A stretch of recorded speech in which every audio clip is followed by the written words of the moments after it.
Boss Rutan, there are no words to adequately describe the atmosphere here in the sold-out Saitama Super Arena. Wow, what a begin of a show was that. A symphony of drums. Unbelievable. People at home, I say it 1,000 times, and this is the 1,001 time. You have to be here to feel the music. You will feel the drums going throughout your whole body. The air is thick with electricity. And now the parade of fighters begins.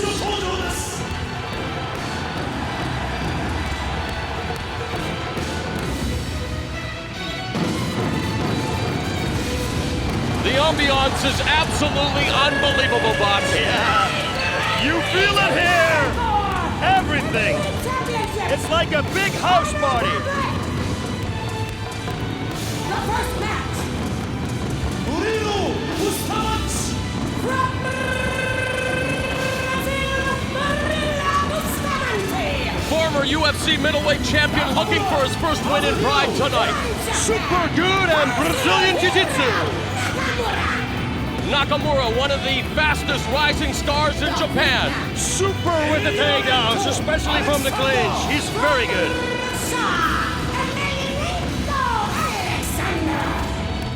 Alexander Emelianenko faces the Croatian sensation, his toughest test to date. Oh yeah, he is big, he is strong, and he is the current heavyweight champion in Samo.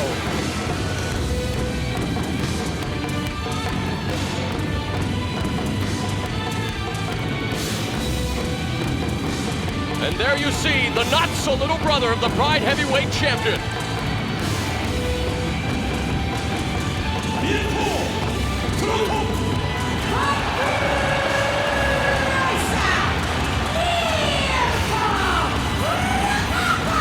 A raucous reception greets Mirko Cro Cop, making his 6th appearance in Pride this year. Unbelievable, and he's got the fastest kick in the house. There he is, a Japanese pancrase light heavyweight champion Yuki Kondo. Flying knees, good striking power we're gonna see tonight. Undefeated at pound for pound, maybe the toughest fighter in the world, Vanderlei Silva. The machine, he is an unbelievable fighting machine.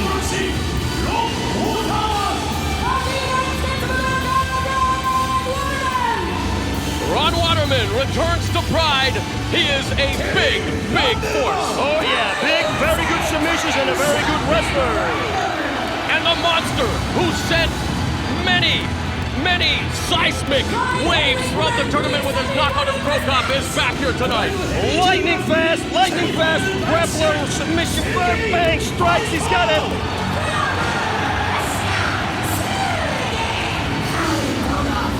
One of the final 4 participants for the tournament championship, the dark horse, Sergey Haratonov. The silent assassin, but does he keep silent tonight? We don't know. Interim heavyweight champion Nogueira says he's in the best shape of his life. Oh yeah, we saw it in the pre-fight, everything. This guy is in shape, he's got abs, he's got it all.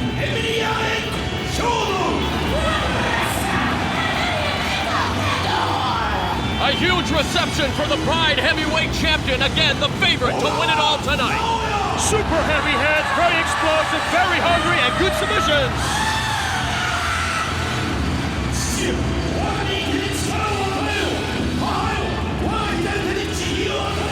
Conspicuously absent in the parade of fighters is Japan's hopes for the tournament championship, Naoya Ogawa. I know, but he's gonna have a difficult task tonight. Who will it be? Nogueira, Emelianenko, Haratonov, or Ogawa? It's time to find out here tonight at Final Conflict 2004.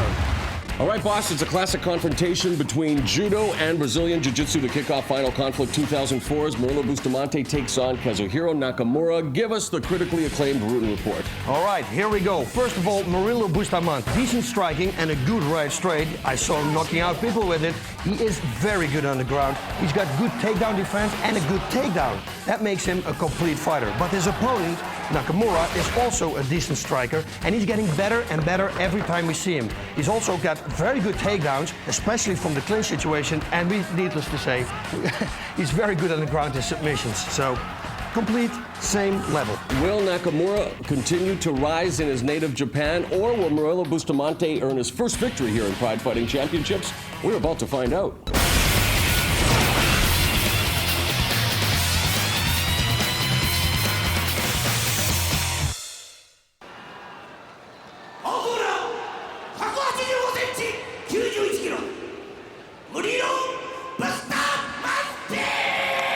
Bustamante is 38, 6'1", 200 pounds, 0-2 in Pride Fighting Championships.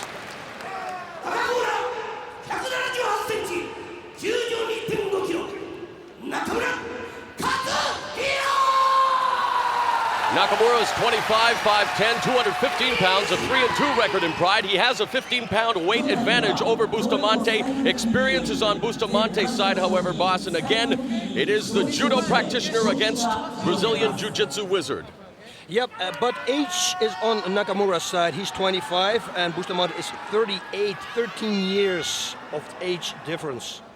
Of course, Bustamante, last time we saw him was in the first round of the Middleweight Grand Prix last year, taking the fight on 5 days' notice, and still gave Quinton Jackson one heck of a fight before losing a split decision. That was his first fight in Pride. Now, the last time we saw him ever was that controversial loss against Dan Henderson, where he thinks an accidental headbutt precipitated the outcome. Nice takedown. Very nice. Double leg takedown. You see Nakamura right away goes for the half guard, probably will go for the full guard right now. It's strange that Murilo Bustamante let him get that half guard right away, because he was totally in the side mount.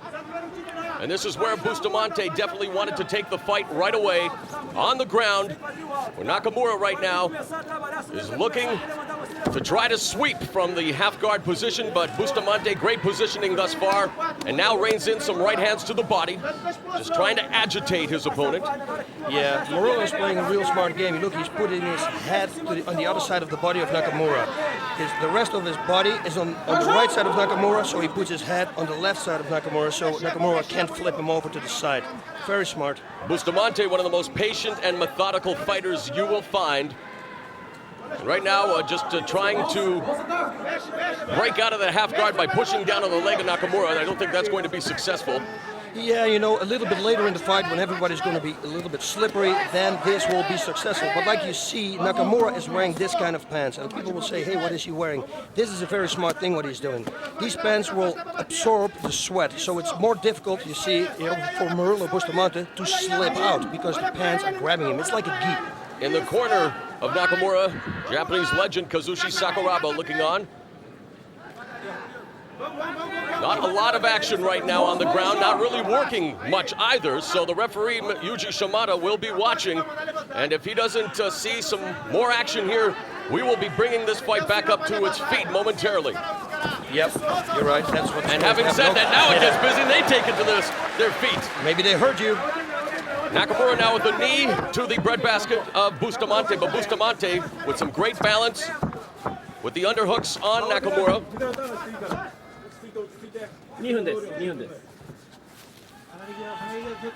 So they're in an underhook, overhook position now, boss. And there is that Uchimata attempt there, the takedown. Of course, trying to use his judo skills. Yep. Nice left hand there by Bustamante. And he's good at it. Like I said again, you know, from the clinch, he's very dangerous with his throws. But a person like Murilo Bustamante is very hard to take down. He's very well balanced. Nice knee to the inside of Bustamante's right leg, the thigh area. Let's not forget that Bustamante had a professional boxing background, so he does have that added dimension, and we know that Nakamura has shown improvement with his strikes, and that was the one thing that Bustamante wanted to avoid, the left hand. Yep. He was talking about it while we were interviewing him. He's in exactly the same position as he was in the beginning of the fight. Let's hope he's going to slip out now that he sweat a little bit. What can Nakamura do from this position, boss, that he was unable perhaps to do the first time around? It's very difficult. Now we should try to throw him to the right side. Especially now, when he's trying to pull his right leg out, that is the moment now for Nakamura now to turn to the right, and then maybe he's going to sweep him. Yep.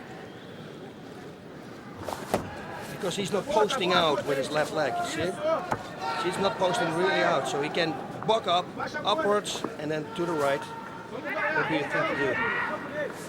He is turning to his right is Nakamura. Murilo Bustamante, okay. To break that grip, if they have a grip like that, you know, you can cross-face your opponent and just push yourself out of position. And that's what Bustamante now is trying to stop Nakamura from doing. Nakamura able to get back to his feet. Good job there. And the fans appreciate the efforts of Kazuhiro Nakamura. You know, but Bustamante is all about a ring general, boss. I mean, he has patience, focus, and intelligence. He's very, very methodical. He doesn't get agitated that easy. Sticks with his game plan and is a very patient fighter. Yeah, you know, they have time enough. You know, there's like at least 15 minutes and 40 seconds left. So he plays his cards right, you know, takes your time, see what mistakes your opponent makes, and hopefully they're going to make it again, and then you can capitalize on those mistakes. Look for the single leg there momentarily, but Nakamura able to backpedal to the ropes. Now Nakamura looking for some body shots, and Bustamante responds in kind.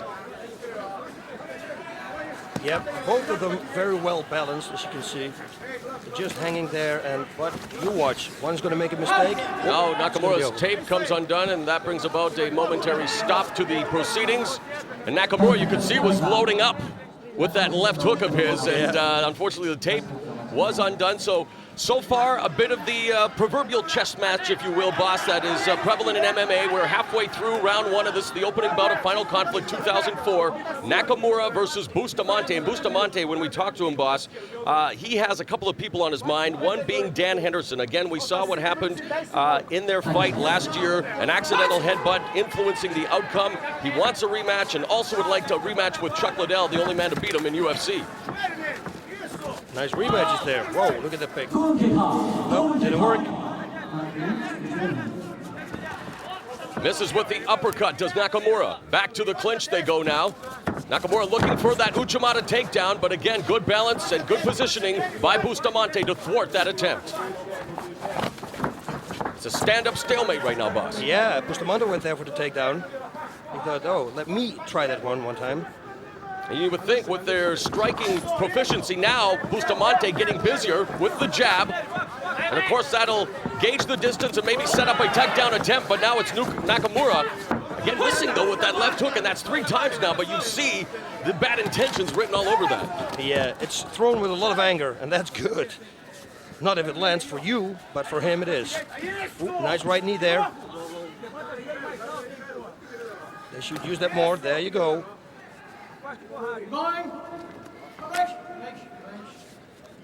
Walk shot. Holding, okay? Walk shot. Walk shot. Sakuraba watching in the corner there. Nakamura. Final 4 minutes of round number 1, and there is a combination that misses. Yeah, Nakamura makes a right straight, but he doesn't really throw his body in, so he lacks in inches and reach. Yeah, he doesn't rear back on the shoulder, boss. Right. Oh, and going for the shoulder throw, but escaping it was Bustamante. Good attempt by Nakamura. Yeah, that's what I meant with dangerous in the clinch, ladies and gentlemen. Now, Nakamura pressing the fight now. Nice low kick there delivered by Nakamura. Oh, that one had a lot of snap to it, boss. Yeah, he said, hey, if it works one time, might as well do it twice. And of course, what he's trying to do is take away the lead leg. Nice combination there delivered by Bustamante. And you can see that Nakamura can take a shot. Yeah, right knee or left knee would be really good to do right. Oh, nice knee, as you mentioned, boss. He's got the double underhooks. Let's see if he's going to use that to throw Nakamura. Well, when you take on someone who was a student of Yoshida, it's now Nakamura successful with the throw. But Bustamante able to slip out there and actually looking for a heel hook or some sort of leg lock there, as he has an up kick to keep Nakamura away.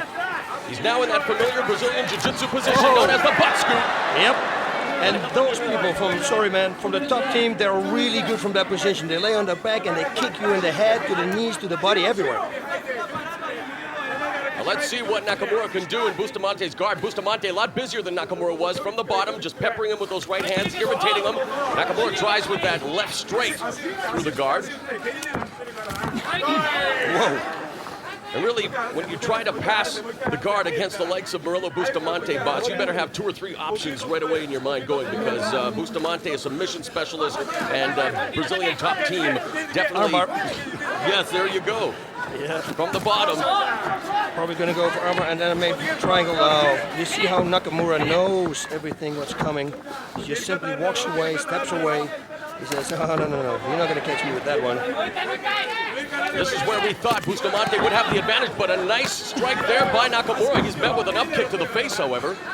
How does he has to push those legs to the side and try to gain side mount here, boss? Yep, but it's very difficult, as you can see. Bustamante is doing a great job of keeping him in front of him and not to the side. Don't let him go to the side. Doing an excellent job of defending from the bottom with those right strikes. Now they're in the ropes. The stop, don't move rule, like we said before, stop, don't move, but they move now. So, stop, don't move. Nakamura trying to psych himself out there during the momentary lapses. They restart the bout in the center of the ring and back to the open guard now of Murilo Bustamante. And look, it's Bustamante that is striking from the bottom. And now they're exchanging, boss. Yeah, they are, but Nakamura has the overhand right now. Bustamante probably is going to look for a submission. As we can see, he's got a real high, his legs are real high up. But it's only 1 minute, 45 seconds here. It's going to be difficult. As you can see, they're already sweating a lot. So now we're going to slip out of everything. It's difficult. Nakamura now trying to pull his arm out. You can see that Bustamante's got his left arm over the back of Nakamura, which is, of course, a precursor to a setup of some kind, perhaps a triangle choke, boss. Yeah, if he can't pass one arm, he can go for a triangle choke. And now we're into the final 15 seconds. A very close contest between Kazuhiro Nakamura and Murilo Bustamante to begin Final Conflict 2004. And Nakamura trying to take a page out of Sakuraga's playbook there. Wow, did you see that? And right away jump to the side mount, and here he's got the one leg. Whoa! So Kazushi Sakuraba in Nakamura's corner tonight, and there was a little bit of a tribute to his corner man there in the last 10 seconds with that attempt of the stop. Yep. But he got that right hand down. And your thoughts on the opening 10 minutes here between Bustamante and Nakamura, boss? Well, and I speak for everybody else, it started slow, but as you can see, during the fight it got more and more and more, and now they finished real strong, I think. I think round number 2 is going to give way more fireworks than round number 1. Let me see, have we got that throw? Whoa, beautiful hip throw there. Tries to go for a mount, and he goes right away for that leg. He wants to do the heel hook on it. Watch how fast Murilo Bustamante goes for the half guard, you see. There we had a beautiful jump. And when he found out that it was going to miss the jump, he punched him. Good presence of mind there by Nakamura in mid-move to change it to a right strike. You're right, boss. Bang! Look at that. Look at the defense, the takedown defense. Beautiful, pulling it out. So Nakamura, as a judo practitioner, definitely has grappling strengths and throwing skills, as we saw him attempt in that first round. He was the All Japan 100 Kilo Division judo champion. And again, when you are a training partner and protege of the 1992 gold medalist in judo, you definitely have what it takes to be very proficient in that discipline. Yeah, and especially when they call you the best student from Yoshida. I mean, that's gotta mean something. And he also has a former world flyweight champion in boxing working with him. He practices 1 to 2 hours a day on his boxing skills, and we've definitely seen since the beginning of his career that he has become better and better at striking, standing up. Yep. Round number 2, let's see if we can see some more fireworks here. And of course, conditioning now going to start to play a factor as well. We mentioned, boss, that Bustamante 13 years older than Nakamura. But you know that the likes of Bustamante and Brazilian top team, he says he constantly trains. He's always prepared to fight. Yep. Yeah, he's always preparing somebody. Those guys train each other. No, they're helping each other. Look at that swing, that left hook, eh? That's his trademark. That's his bread and butter when it comes to striking. But good defense here on the shoot attempt by Bustamante, although it looks like he may get a wrist lock here. As we take a look at Mario Sperry in his corner, one of the co-founders as well of Brazilian Top Team.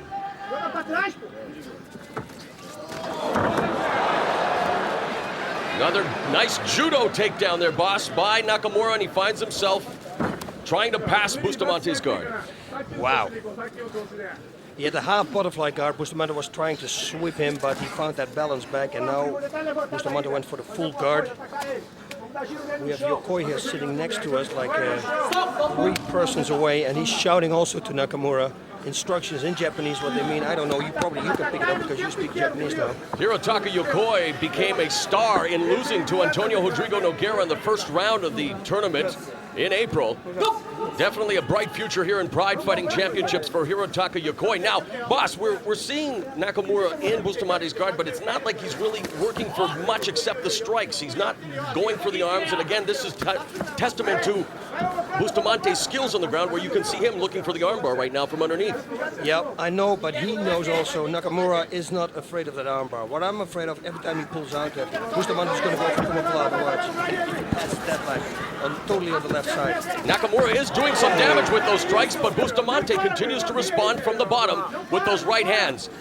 Now, who do you think has more strength when it comes to punching? Bustamante does have a pro boxing background. Nakamura's been working on his pugilistic skills, but who do you think is a stronger fighter?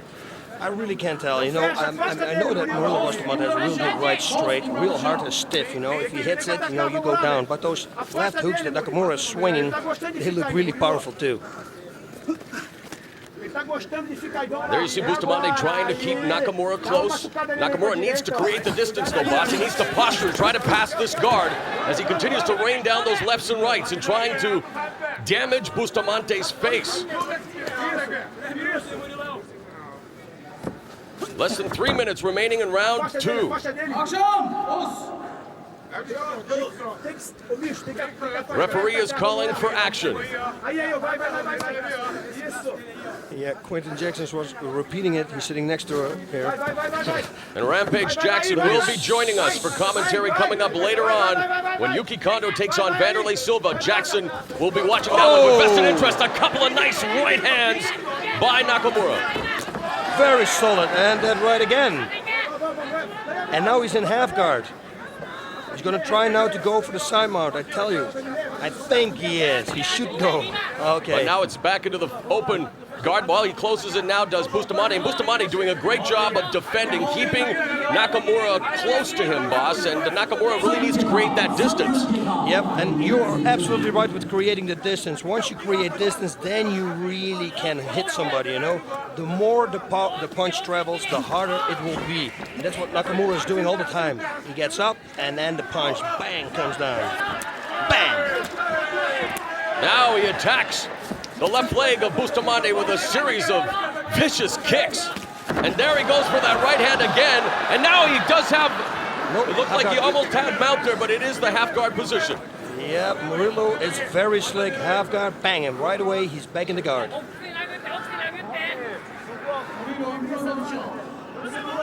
Murilo Bustamante made his MMA debut, of course, in Brazil. It's called Vale Tudo back in 1991. He has seen it all at a martial arts reality super fighting event back in 1996. He fought a 40-minute draw against Tom Erickson in a classic wrestler versus Brazilian jiu-jitsu match. Today, he finds himself fighting a judo champion in Nakamura into the final 60 seconds of round number 2, boss. Yep, as I said in the opening of the show, look, he's got the full side mount now. Let's see what he can do with it. Almost into north-south position now. And there is Bustamante, double leg. Oh, nice. And escapes that, and they are back on their feet. Yep, okay, now, as I said in the opening of the show, this would be probably the most technical fight of the night, and as you can see, it is, you know. Either person, whoever's going to make a mistake, the other one is going to catch him. So that's why they're filling each other off non-stop. You cannot make one mistake. Is it safe to say, boss, that through the first 2 rounds of this fight, that Nakamura has done more damage with strikes, but Bustamante's been able to defend much better from the guard? Yeah, no, that's a good statement right there. I would say the same thing. He was pressing the fight more. Yeah. Yep. All right, we have completed 2 rounds here at Final Conflict 2004. Nice sign of sportsmanship there. They touch gloves. They're working. And right now it is the, 3rd and final round awaits us in Boss Rutan. What do you see having to happen for the respective fighters to win this fight? Because right now it's still too close to tell, I think. It's very close to tell. What I can tell is that Nakamura has a slight overhand. You know, I mean, he is really pressing the fight. In the guard, he does more damage. Let's look at this replay here. Wow, look at that beautiful throw. Beautiful. And that balance right there. He pushes him back with the left knee so he can't come up. And there we go for the strikes, you see? Yeah, he's really going for the damage. And Murillo is more defending right now than attacking. So I would look at those 2 right straight, very stiff, solid. Look at this. Bang. You bring up a good point, boss, because Bustamante is simply doing just that, keeping Nakamura's attack at bay, defending from the guard, but not, as you say, going for the submission attempts that he is so good at, really. And that may be, again, testament to Nakamura and what he's been able to do in the guard. Yeah, but you know, also he goes for submission attempts, but Nakamura is just way too slick. He escapes every submission attempt before he even puts it on. By the way, when it comes to the judging criteria, and we're 5 minutes away from going to a judge's decision in this fight, in this order is how they do adjudicate the bouts in Pride Fighting Championships. First off, effort to finish the fight by KO or submission, then damaging your opponent, standing combinations and ground control, takedown and defense, aggressiveness, and then it goes to weight differences of 15 kilograms or more, or in this case 10 kilograms or more, but they are a 15-pound difference, so we won't have to worry about that. But really the biggest thing as you take a look at the biggest crowd in Saitama Super Arena history is the effort to finish the fight, boss. Yep, and Nakamura is doing that more right now than Murillo Bustamante, so he really has to step up here in round number 3. Yeah, Bustamante really does have to pick up the pace in terms of damaging Nakamura to give him an even better chance of pulling out the victory here. Of course, looking for his first win after losses to Quentin Jackson and Dan Henderson in Pride, and now you see him picking up the pace, bringing the strikes to Nakamura. Yep, his corner probably warned him and told him the same thing, you know, you really got to step it up now. Oh, he lands that right hook. And that was a good one, because he's not attacking right now, Nakamura. Whoa! Takedown attempt, and he's able to bring him down, but unfortunately it's along the ropes. Won't be able to do much from here, unless he's able perhaps to pass the guard, but he's in the half guard now of Bustamante, and you can see Bustamante knows he's in no danger right now. And he looks like he's going for a Kimura attempt here as Bustamante. Yep. But of course, that could also just be a distraction, boss. As you know, at this level of the game, it's all about intelligence. It's all about trying to outsmart your opponent as much as anything. Yep, and I can talk about that. It happened to me too, you know. They go for your arm and you're defending your arm, bang, they got you in the knee bar. Not nice. But you know, you learn from your mistakes. Of course. 3 fights later, I did the same thing to my opponent, so you learn from your mistakes. Again, Nakamura not really posturing here in the guard. Now he does, and there he lands another right strike. Back on his feet, a nice up kick delivered by Bustamante.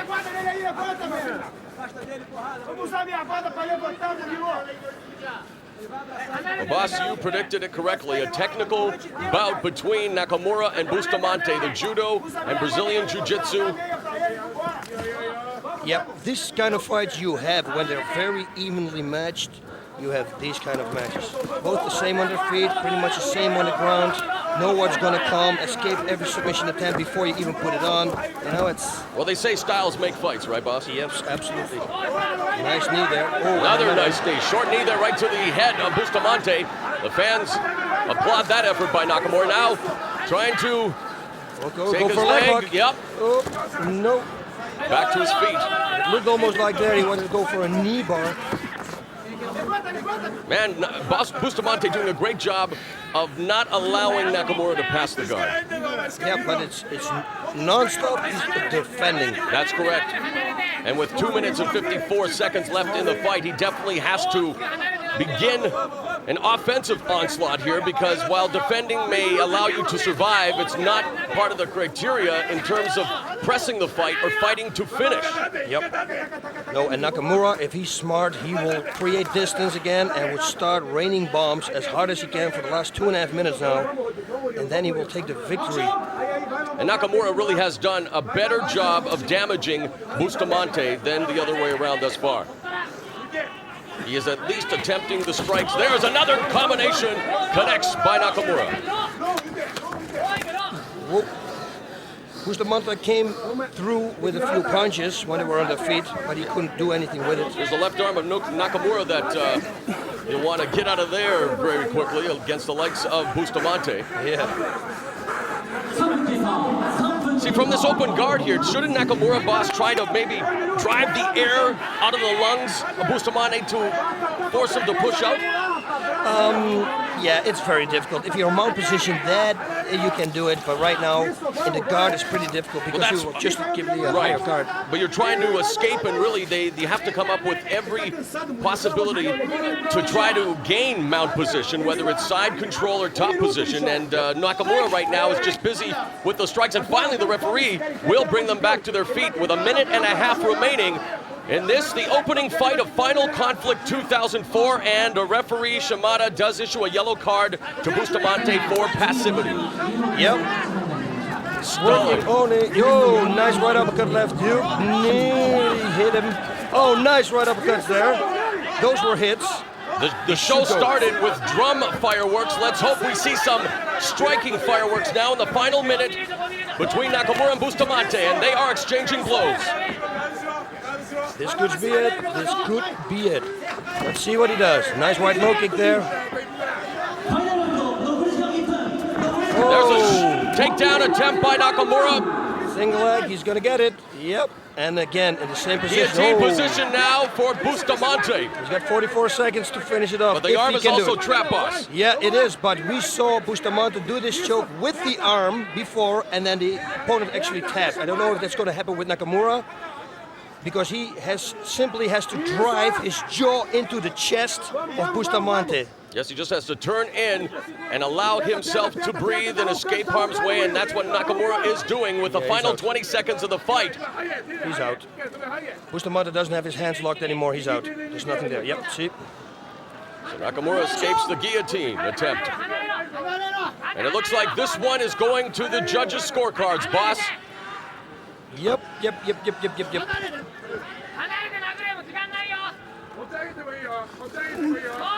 A flurry of punches to finish the fight for Nakamura. And there you have it.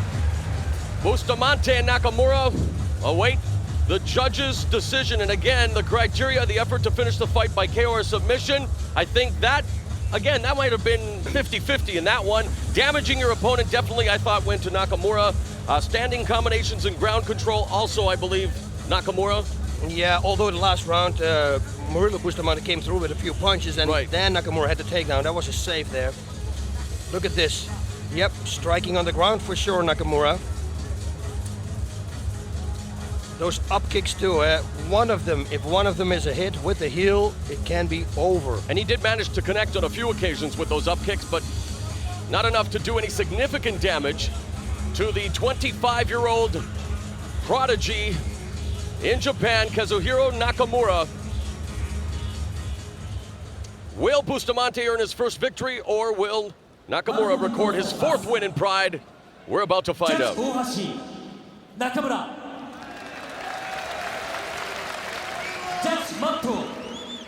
Nakamura. Judge Miyake. Nakamura. Yute. By unanimous decision, Kazuhiro Nakamura defeats Murilo Bustamante to improve to 4-2 in Pride Fighting Championships. Your thoughts on the fight, boss? Yeah, I think the judges were right. I think Nakamura, we went over it, you gave me the pointers, and yeah, they were both aggressive, but he hit more with punches and everything, so I think the judges were right. I think this fight was for Nakamura. What do you think about Murilo Bustamante's performance, boss? What should he have done differently to gain the judges' favor? Yeah, the takedown defense should have been better, and coming from me, you know, I have no takedown defense. I had actually, but now it's now better. But yeah, should have prevented the takedown more. But we're sitting ringside here. It's always more easy outside ringside, you know, than there when you are in the ring, in the fight. You have to defend the punch and then the takedown comes. It's not like they're gonna tell you, oh wait, get ready, here comes the takedown. It's not happening like that. Nakamura is thanking the crowd.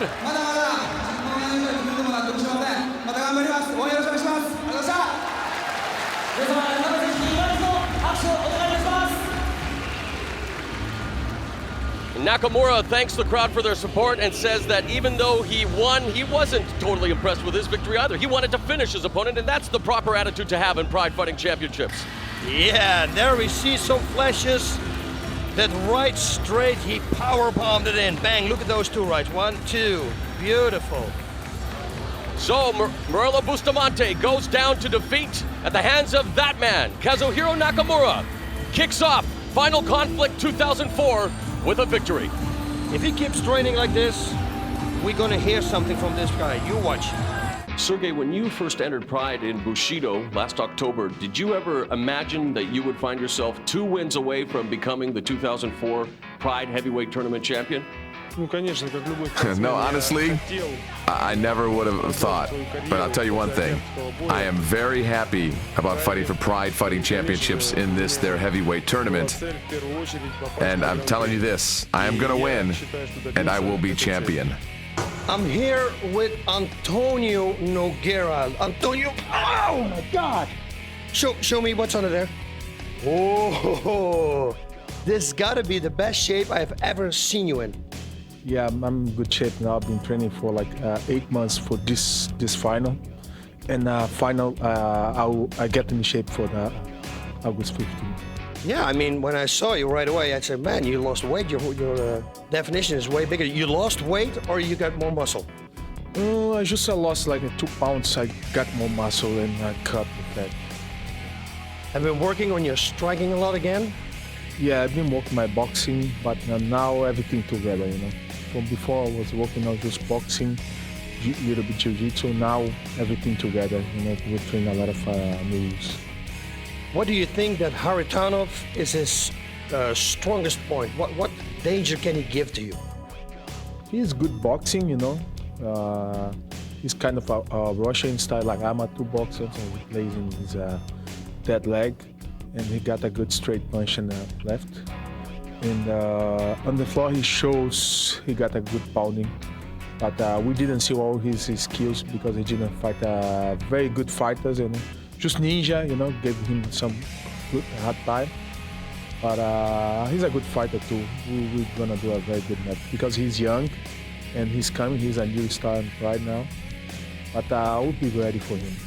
When facing an opponent like Nogueira, do you feel your strengths are more in the stand-up or on the ground? Well, to be honest with you, I really don't know what I'll use against Antonio Minotauro Nogueira. But I've trained for everything, and believe me, I'll be okay come fight time.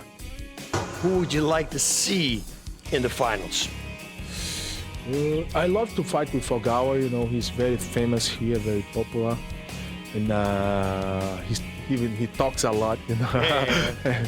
But I do like to face Fedor again because I do like to have a chance to rematch him. I can do better than the last time. In just a few moments, we are going to take one step closer to determining who the best heavyweight fighter is in mixed martial arts. Yes, that's right. It's the 2004 Pride Heavyweight Tournament semifinal matchup between Antonio Rodrigo Nogueira and Sergey Kharitonov. Now, boss, Nogueira is the interim Pride Heavyweight Champion. Kharitonov undefeated in his Pride tenure. What are each of these combatants' strengths heading into this pivotal matchup? Well, let's start with Nogueira. Very good hands. He's got very good takedowns and takedown defenses. And on top of that, I think personally he's the best submission fighter in the world. So that's a complete package right there. On the other side, we have Kharitonov. And he is also a very good striker. He's got both hands and kicks and knees. He's got it all. Good takedowns, good takedown defenses. And on top of that, the same thing, good submissions. I really don't know what to do now. Having said that, and with so much at stake, who do you think is going to prevail? Yeah, like I said, what to do, I think personally, Nogueira. Nogueira has more fights, more than double the fights that Kharitonov has. So I think with that more experience, he's been a champion for a long time. So I would say, okay, let's give it to Nogueira. All right, Nogueira is about to battle Kharitonov, the first spot in tonight's main event, the 2004 Pride Heavyweight Tournament Final, and it's coming right up here at Final Conflict 2004.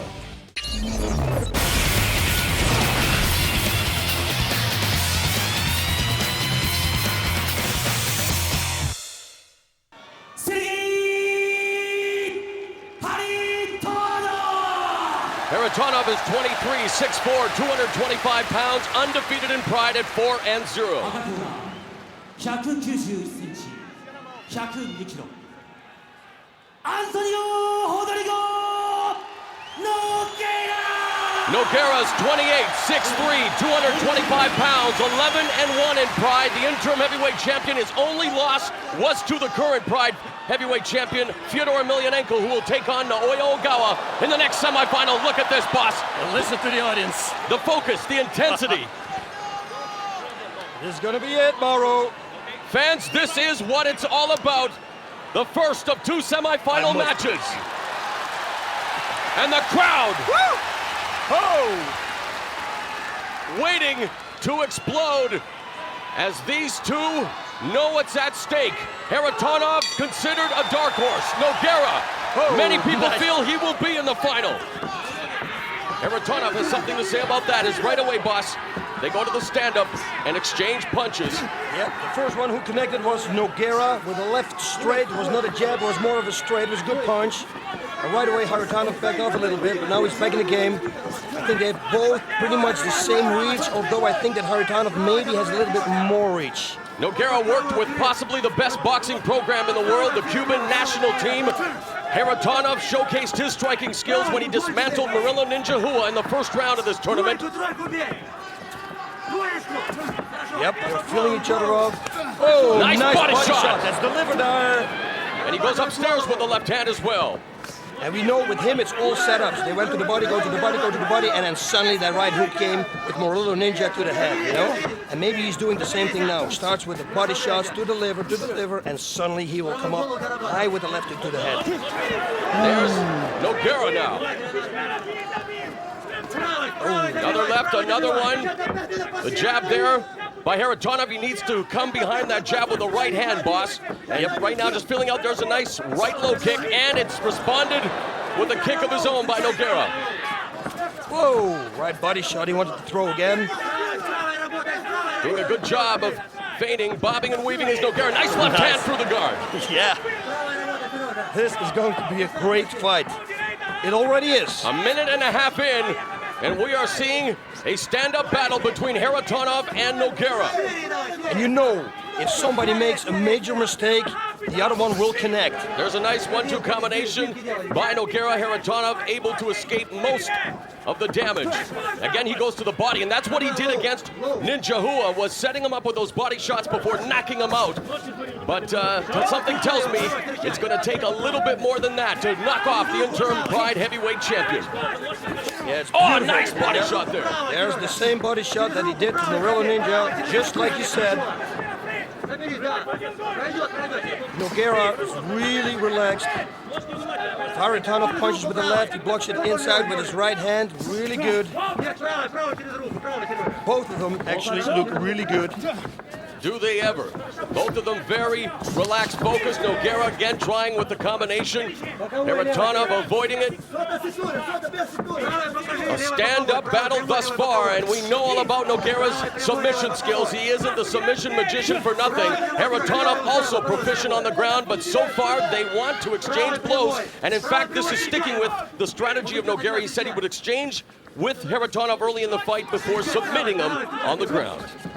He's playing a smart game, both of them. And another connects there with the right hook to the body. I don't know if you realize, look, a right straight, very nice. But these are heavyweights. I mean, they move really fast. Nice look at takedown attempt, and he's got it! He's got it, and he's got the Side mount. And really good, you see. But he's got him in the guillotine position here as well. There's nothing there. He's got his arm underneath there, boss. No, there's nothing there. He already jumped to the other side. When he felt that he had the guillotine on him, he jumped right away to the other side. That's the escape. There's nothing here right now. Well, he's still holding on to it. Yeah, but it's a very Boss Rune thinks it's not dangerous. The fans feel that there may be an element of danger, but Boss, you got a better vantage point, and you're right, against Nogueira. What? Oh, he's going to cross. There it is, pops his head out. Yeah, and the fans respond to that. Otherwise, he should have crossface, but look at this, and now he goes for submission right away. Triangle choke, he can't go for triangle. He's got the triangle attempt, and there's Haritonov knocks him to the mat with the slam, and the fans here are on fire. This is great. Oh, look at this again. Now we will see how proficient Haratonov is when it comes to submission defense, because he's in the ring with the best heavyweight submission artist in the world, in Antonio Rodrigo Nogueira. Whoa, Nogueira there tried to go for the leg. He's still going, he's holding on. Is he going for it? Yeah, he wants to twist. You see, he's going for it. Oh, nice defense. Good escape by Haratonov. This is the second time we see somebody from Brazilian top team. We saw Murilo Bustamante also go for the knee bar, and he's also going for the knee bar. Up kick by Nogueira. Boss, semi-final action. And so far, so good. This is what the fans wanted to see. And both these fighters very deserving of being in the semifinals in Final Conflict 2004. But again, you see Nogueira looking to set up Haratonov for a possible triangle choke, but Haratonov with the wide base now. Whoa, nice right hook there by Haratonov. Halfway through round one. Whoa, look at Now that. he's going for the leg again, going for the ankle is Nogueira. But Haratonov able to escape. Constant action between Haratonov and Nogueira. We saw the first half of this round mainly on its feet, and now we're seeing the artistry of Nogueira on the ground, but Haratonov again very smart in not wanting to get back on the ground and trying to pass the guard from the top. Yep, and like I said again in the beginning, these are heavyweights, ladies and gentlemen. They're moving fast. They move like middleweights. Each of them tipping the scales at 225 pounds. Again, Sergei Haratonov was put on the mixed martial arts map when he won 2 Russian 8-man tournaments, one in 2000, the other in 2003, all with quick finishes. Undefeated in Pride in this tournament. He defeated Sammy Schilt and Murillo Ninja. For Antonio Rodrigo Nogueira, he had to defeat Hirotaka Yokoi and Heath Herring to get here, one step away from the championship fight. Whoa, when you hear the audience, this is what they want to see. Action. Very high-paced.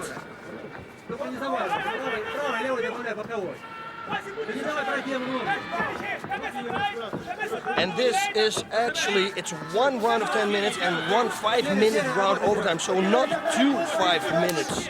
Yeah, we were remiss in not mentioning that to the fans. You're right, boss. For the tournament rules, there will be one 10-minute round, one 5-minute round, as Haratonov again lands that devastating right hand to Nogueira's body. So, shorter fights. Now, who do you think that favors in this type of matchup? The shorter duration. Nice left hand through the guard by Haratonov. Whoa, do you think that's a better advantage for Nogueira or Haratonov, the shorter time limits? I think probably for Haratonov, because Nogueira normally always gets better later in the fight. Yeah, he's like fine wine. He gets better as he ages in the fight, if you will. But so far, it's a very even matchup between Nogueira and Haratonov with less than 3 minutes remaining in the first round. Good boxing skills we see here. Body shots, they go everywhere. They go to the body, then to the head. Very good job of mixing it up, boss, going downstairs and upstairs. And Haratonov doing a good job now of defending the attack of Antonio Rodrigo Nogueira, but he lands that left hand, grazes his forehead. Oh, and he goes again. Double leg. He's going to get it. No, good takedown defense there by Haratonov. Has him in guillotine position, but he's finally taken down by Nogueira, and he has him inside control. Yep. This is dangerous. This is where Nogueira is very dangerous. He's going to neck crank him here, cross-face him, and pull himself out. That's a way to break that guard that Nogueira has, Haratonov now has around Nogueira's head and shoulder. Nogueira softening him up with those knees, trying to get him to release the clinch. There's the crossface. Oh! Nice knee to the face, and another one, but that one was underneath the armpit. Much to the delight of Haratonov, I'm sure he didn't want to receive another knee flush to the face like that. Yeah, Nogueira should throw some right knees to the body right now. Yes, that's right. That's where the liver is located. They will do real damage. He's going to try, I think, no, he's got the knee ride right now, knee on belly position. And now he's just busy cross-facing Haratonov, trying to create that distance, boss. Yep. It's a knee ride position. I don't really like it. Haratonov explode to the left and then roll out of that position. But Nogueira probably really knows what he's doing, so no worries there. Into the final minute. Nogueira in the guard of Kharitonov. But Kharitonov doing his best to keep him at close quarters. Now it's Nogueira posturing. He should really go for it. He got 44 seconds. He went for a side choke here, Kharitonov. But of course, Nogueira saw it come. He's got the half guard. Now he's got the full mount. He's got to really work now because 35 seconds left in this fight. Kharitonov, though, doing a good job there, keeping his head close to the belly of Nogueira. But Nogueira now coming down with those right hands with less than a half a minute remaining. Yeah, this is where Nogueira shoots crossface. Oh, this is good. Crossface, and that's where he's doing now. Whoa, these are solid shots. But we know that Kharitonov, being trained in the Russian military, he is the epitome of tough. And while those shots accumulated will cause damage, Kharitonov is doing his best right now to defend the top position by Nogueira. And what an excellent opening round of the semifinal match between Nogueira and Kharitonov. Boss, could we have asked for more? No, we couldn't have, because this is... It's an unbelievable fight, and again, I say it again, it's maybe the third time. These are heavyweights, and they move like middleweights. They're flying, they're good in shape, they're flying all over the place. Beautiful. In the beginning, I would say that Kharitonov had the edge, but then Nogueira came back with real good strikes. The takedowns, he had two-time a takedown, took him down. So at the end of the fight, Nogueira got stronger, just like we said in the beginning. Let's watch this replay. Look at this first takedown. Bang, he's got it. Now he jumps to the other side. You see, he knew his head was caught there. So you have to jump to the other side, always. For you people at home, if you do submissions, that is the escape right there that Nogueira showed.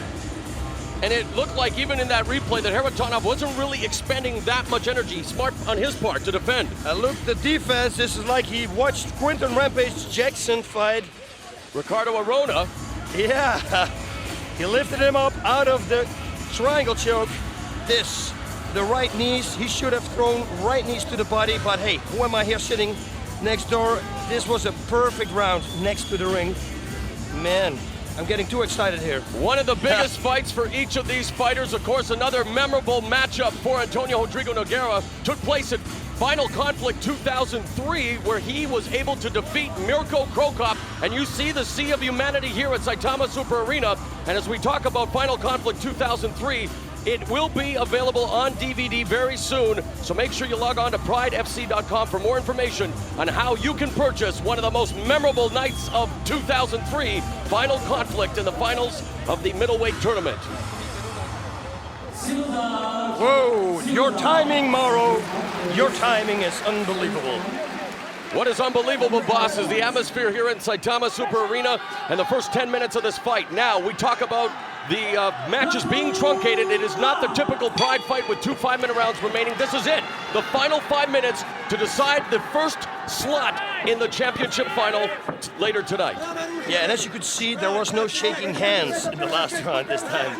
Nice double jab. Yeah, there. doing a good job of getting the jab in. Kharitonov. And they start round 2, the final round, the way they started the fight. And again, Kharitonov able to hit that jab.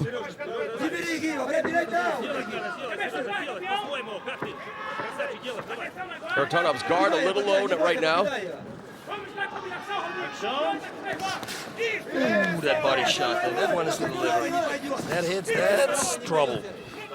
Of course, both of these gladiators have to be cognizant that they only have 4 minutes and 10 seconds remaining. You know that each of them want to end this fight with either a knockout or submission. They don't want to see it go to the judge's decision.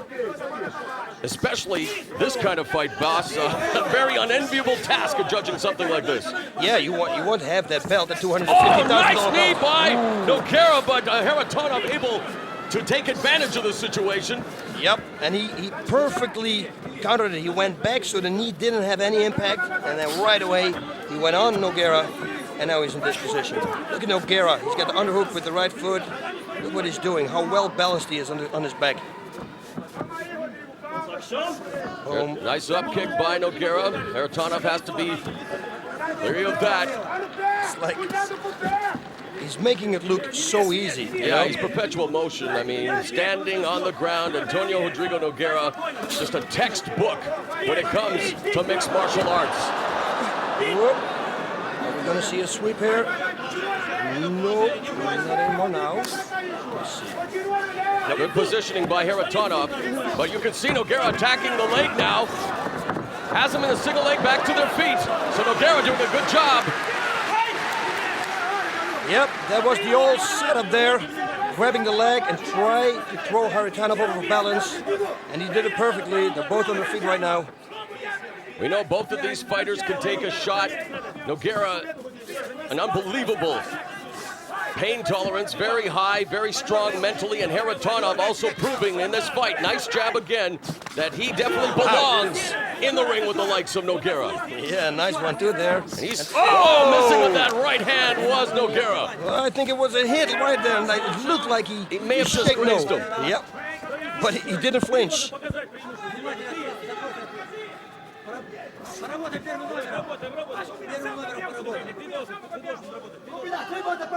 He should attack now because I think that punch did have impact because it, like you said, it didn't look because Haratonov's head was just moving with the punch. That I much don't of think it the was head. full impact on it, but you may be right, and we'll definitely hopefully see it back in the replay because regardless, it obviously did not do much to Haratonov as he's still, getting busier there. Stalled him a little bit. He should have attacked right away. Maybe. Now he's busy with the movement, and again, against a good striker, you don't want to back up. You want to move from side to side with the lateral movements, and now a takedown attempt there, but a good defense exhibited by Haratonov, but he's met with a knee to the breadbasket. Responds with the right hand. Wow, they're both doing extremely good. Both those body shots. Boss, we're heading into the final minute of this fight. Who holds the upper hand right now? I mean, I want to see more of these two guys go at it. Yep, we wish that we had a third round right now. This is going to be a very difficult fight to adjudicate, especially with what is at stake. Yeah, you took the words right out of my mouth. I wanted to say again, I don't want to be a judge because this one is going to be very difficult. Each of them rock with shots. Now Haratonov beginning to press it, trying to get in close with the body shot. Knee by Haratonov in the tie clinch, or make that Nogueira in the tie clinch. Man, these two now just exchanging shots. And Haratonov looks like he is cut. Perhaps bleeding from the nose, boss. Yeah, who is going to win this? Wow, 24 seconds, and look at the pace. The pace picking it up. is definitely quickening here. Pulling out all the stops. Haratonov and Nogueira. Nogueira goes for the shot. Nice sprawl by Haratonov. Oh, nice! Beautiful. Whoa, he's going to do it again. He's going to do it again. Oh, there he went. He went to do it again, but Haratonov said, no. Now I'm going to pull my arm out. Whoa! And my friends, you've just seen a classic battle between Sergey Haratonov and Antonio Rodrigo Nogueira. Who will advance to the 2004 Pride Heavyweight Tournament Final? The judges, thankfully, will have to decide. And again, boss, as we look at the criteria, it's effort to finish the fight by KO or submission. They both did it. Damaging your opponent. Oh, they both did it. Standing combinations and ground control. They both did it. Takedown and defense. Ah, that is Nogueira. And finally, aggressiveness. And we take a look at some of that aggression there. Nice shot there by Haratonov. Okay, so all the points were both. The only thing that Nogueira is on top with is that takedowns. He had 3 takedowns. Look at this. Beautiful. He did that with Bob Sapp too. He was the only man to submit Bob the Beast Sapp. Another one of the career highlights for one of the best fighters in the world. And really, boss, regardless of who wins this fight, both of them very deserving of a shot at that championship here tonight. Judge Ohashi Nogueira. Judge Kobayashi Nogueira. Judge Araki Nogueira. Via unanimous decision, Antonio Rodrigo Nogueira advances to the main event tonight and the tournament final, handing Sergey Haratonov his first loss in Pride Fighting Championships. But Sergey Haratonov has to feel great about what he was able to do tonight. He went the distance with the interim heavyweight champion. Sergey Haratonov is becoming a superstar here at Pride. No need at all to hang his head, but for Antonio Rodrigo Nogueira, one step closer to truly becoming a legend, boss. Wow. What is going to happen? Yeah, Haratonov has nothing to be said about. Trust me on that. So there you see Antonio Rodrigo Nogueira running back to the dressing room, hopefully recuperating. He will be in the main event tonight. I'm here with Fyodor Emelianenko. Welcome to Pride again. Добро пожаловать. All right, now, first questions first, because I think the whole country of America wants to know. Did you feel, were you stunned last time when Kevin Randleman threw you in a suplex and you landed on your neck? Did you feel that at all? No, don't worry about that. I've trained for a very long time in Sambo and Judo, so I know how to take a blow like that Kevin gave to me. What do you think of Ogawa, your opponent tonight? Well, with Ogawa, you know, I think Ogawa is a good fighter because of his judo background. I mean, he won a silver medal at the Olympics. He's just a great judo fighter. He also beat Stefan Leko with punches, so, you know, I think he is a very good fighter. What do you want to do with this fight? Because you know his strength is judo submissions. Do you want to take it to the ground? Do you don't care? Or you rather keep it on your feet and just bang it out? You know, I really don't know what's going to happen. I can take care of a ground fight, or I can take care of a standing fight. But don't worry, I'll be ready, and I'll be okay. Now, who do you prefer to fight in the finals? Nogueira or Haratonov? I want to fight against the strongest fighter. It's time for tonight's second semifinal between Pride heavyweight champion Fyodor Emelianenko and the Pride and Joy of Japan, Naoya Ogawa. What is the Rune Report on this fight? Oh, the Rudin Report. Ogawa. He's world famous for his judo. On top of that, he's got decent striking both on his feet and on the ground. And needless to say, with his judo background, he's very good at submissions. Now he's going to face Fyodor Emelianenko. Now he's got very heavy hands. You do not want to get hit by this guy. He's very slick on the ground with his submissions. And on top of that, if he is in your guard, that's a no-no. You do not want to have him in your guard because he will knock you out. All right, the roof of the Saitama Super Arena come off if Ogawa should emerge victorious, but he faces a daunting obstacle in the form of the Pride heavyweight champion.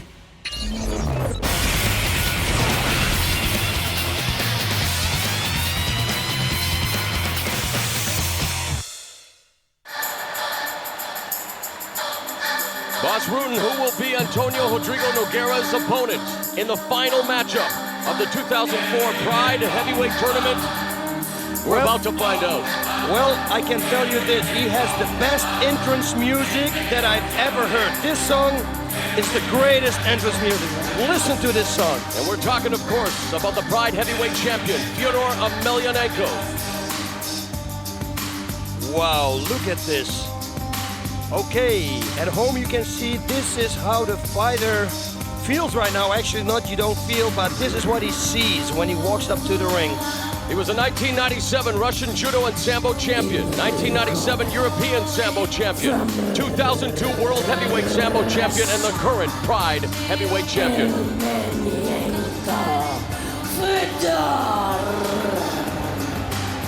Boss, he's undefeated in Pride at 7-0, 17-1 in his mixed martial arts career. As we said in the opening, he has won 15 fights in a row. And he is the prohibitive favorite in many people's eyes to win this tournament. Now, Pride Fighting Championships held a fan poll to determine the semifinal matchups. Over 20,000 fans voted to see this matchup, Emelianenko versus Naoya Ogawa, and that is why we are seeing these two decide the final participant of this, the biggest tournament in MMA history. Wow.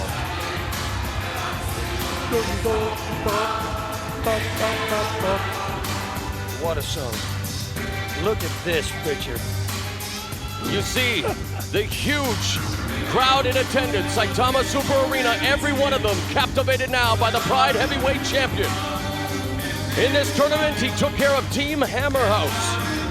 It was a symbolic passing of the torch in the first round when he submitted the 2000 heavyweight tournament champion, Mark the Hammer Coleman.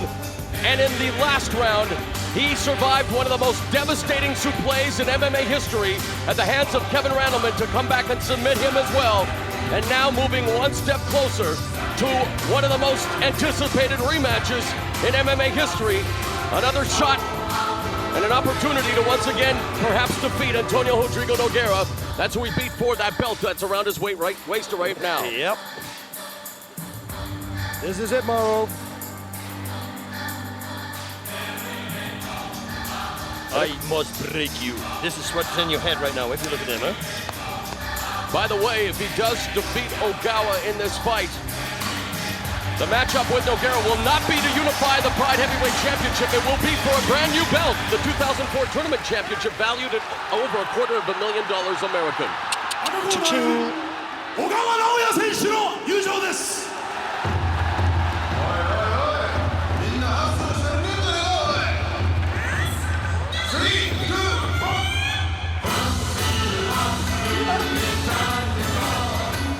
Boss, one of the reasons Saitama Super Arena is filled to its capacity tonight is because of this man. He has the hopes of an entire nation resting on his shoulders. Japanese judo legend, 1992 silver medalist at the Barcelona Olympics, Naoya Ogawa. Does he have a date with destiny, or is he being a sacrificial lamb led to slaughter? It's gonna be Silence of the Lambs. I don't know, man. You never know. Anything can happen in a fight like this. One little mistake, and Fedor also can go down. I mean, Fujita, when he hit Fedor, Fedor was a little dizzy. You know, and that came from Fujita's hand. Bang! Bam! We've already seen a big surprise in this tournament. It began when Kevin Randleman handed Mirko Cro Cop his first knockout loss of his career. Granted, this would be a monumental upset, but there's a reason we hold the fights in the first place, Boss Rutan. Listen to this crowd! In the red corner, from Japan, Naoya Ogawa! The roof has just been blown off the Saitama Super Arena. Naoya Ogawa, who began judo in 1984 and just 3 short years later was the youngest world judo champion ever at 19, Boss. That's unheard of. And maybe right now tonight he wants to do something else that in the eyes of many MMA fans and pundits is unheard of. He wants to knock off, without a doubt, the toughest heavyweight in the sport today in Fyodor Emelianenko. What is going through this guy's mind right now, Boss Rutan? I don't know. I surely hope not what it says on his shirt. And that says, I'm chicken. I surely hope that he's not thinking about that right now, because he needs to get everything in straight right now and focus, because the guy, the man he has in front of him, is a machine. Hey, Boss, he showed up tonight. We know he's not chicken. He's taken on Fyodor Emelianenko. And by the way, Naoya Ogawa, just how important and how popular is he here in Japan? His match with Giant Silva at Critical Countdown set Pride's all-time ratings record with a 25.4 rating. Naoya Ogawa, Japan's favorite son, will try to advance to the tournament final here at Final Conflict 2004.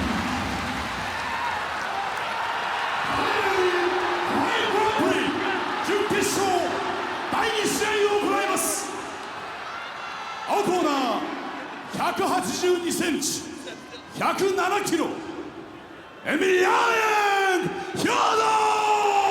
Emelianenko is 27, 6'1", 232 pounds, 7-0 in Pride, the current heavyweight champion. 193センチ、114キロ、小川直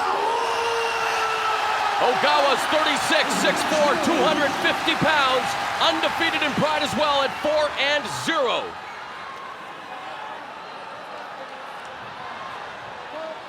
And here I go again.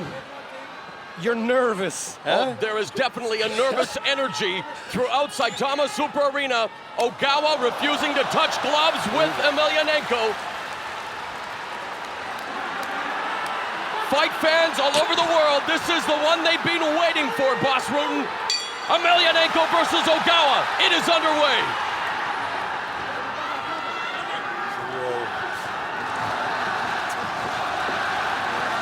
And the crowd erupts with the chants of Ogawa, Ogawa. Emelianenko right away takes it to Ogawa. Lefts and rights. Look at his hands. And he's got him. Look at this. There's the balance by Emelianenko in full mount now, boss. Oh, this is danger. And that's what's going now in Ogawa's head. Ogawa has survived the initial onslaught. Whoa! Armbar! Going for the armbar. He's got it! He's got it! He's gonna break it! Clinched. He's breaking the right way! It's perfect! He breaks it the right way, not the other side. It's beautiful!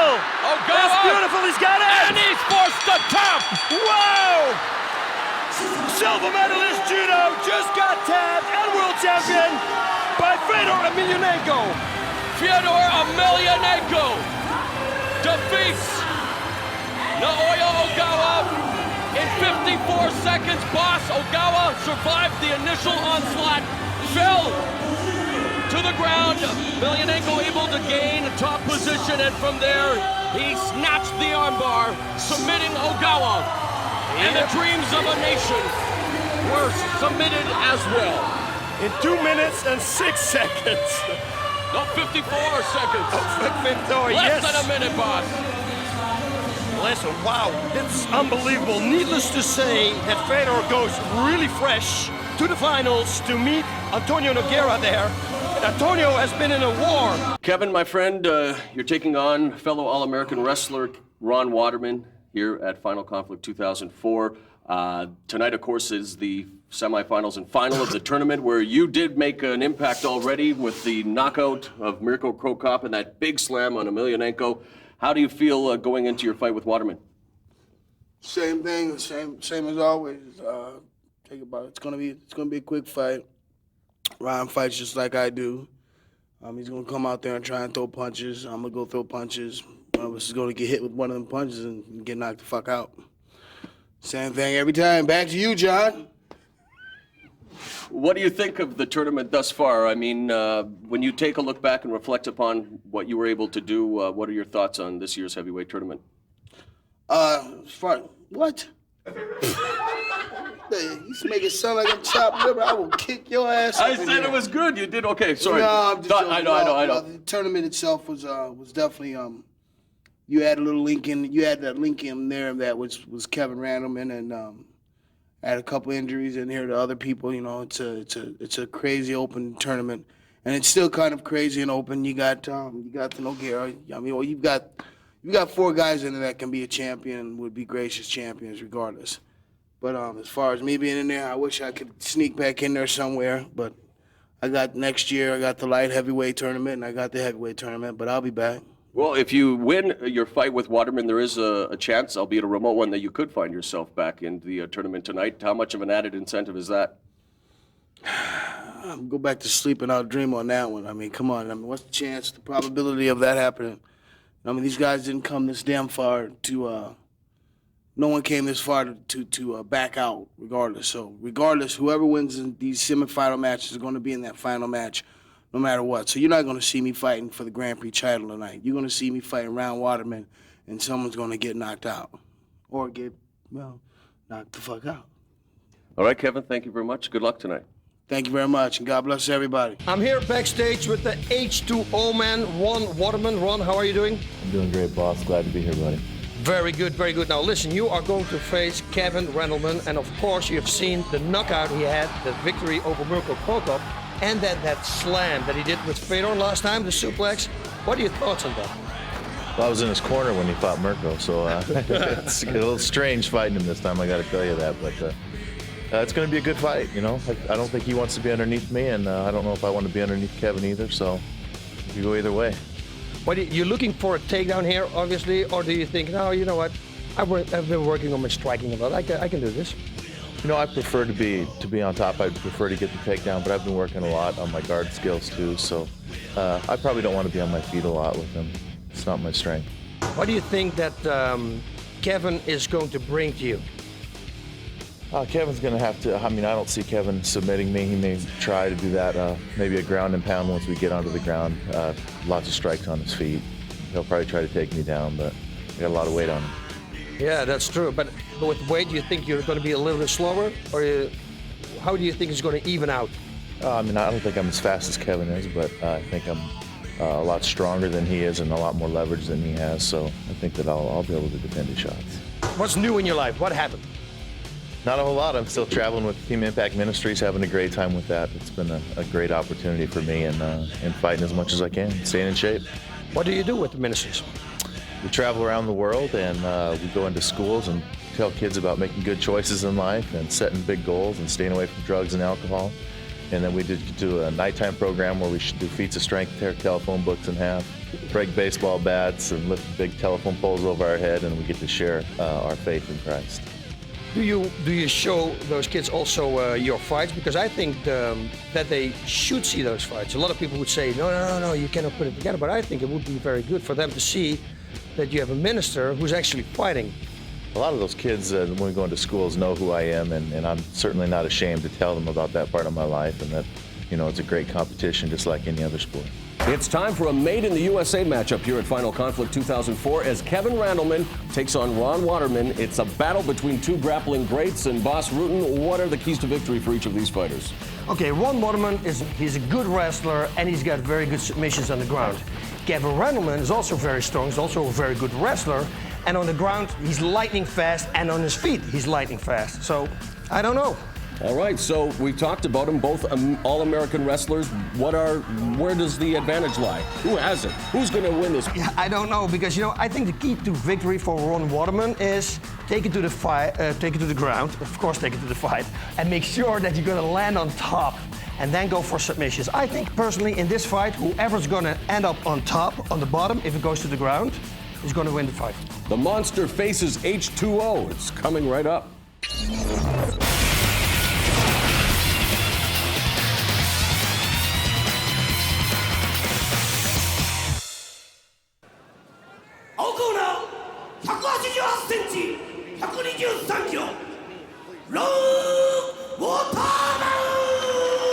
Waterman is 38, 6'2", 275 pounds, 1-1 in Pride Fighting Championships.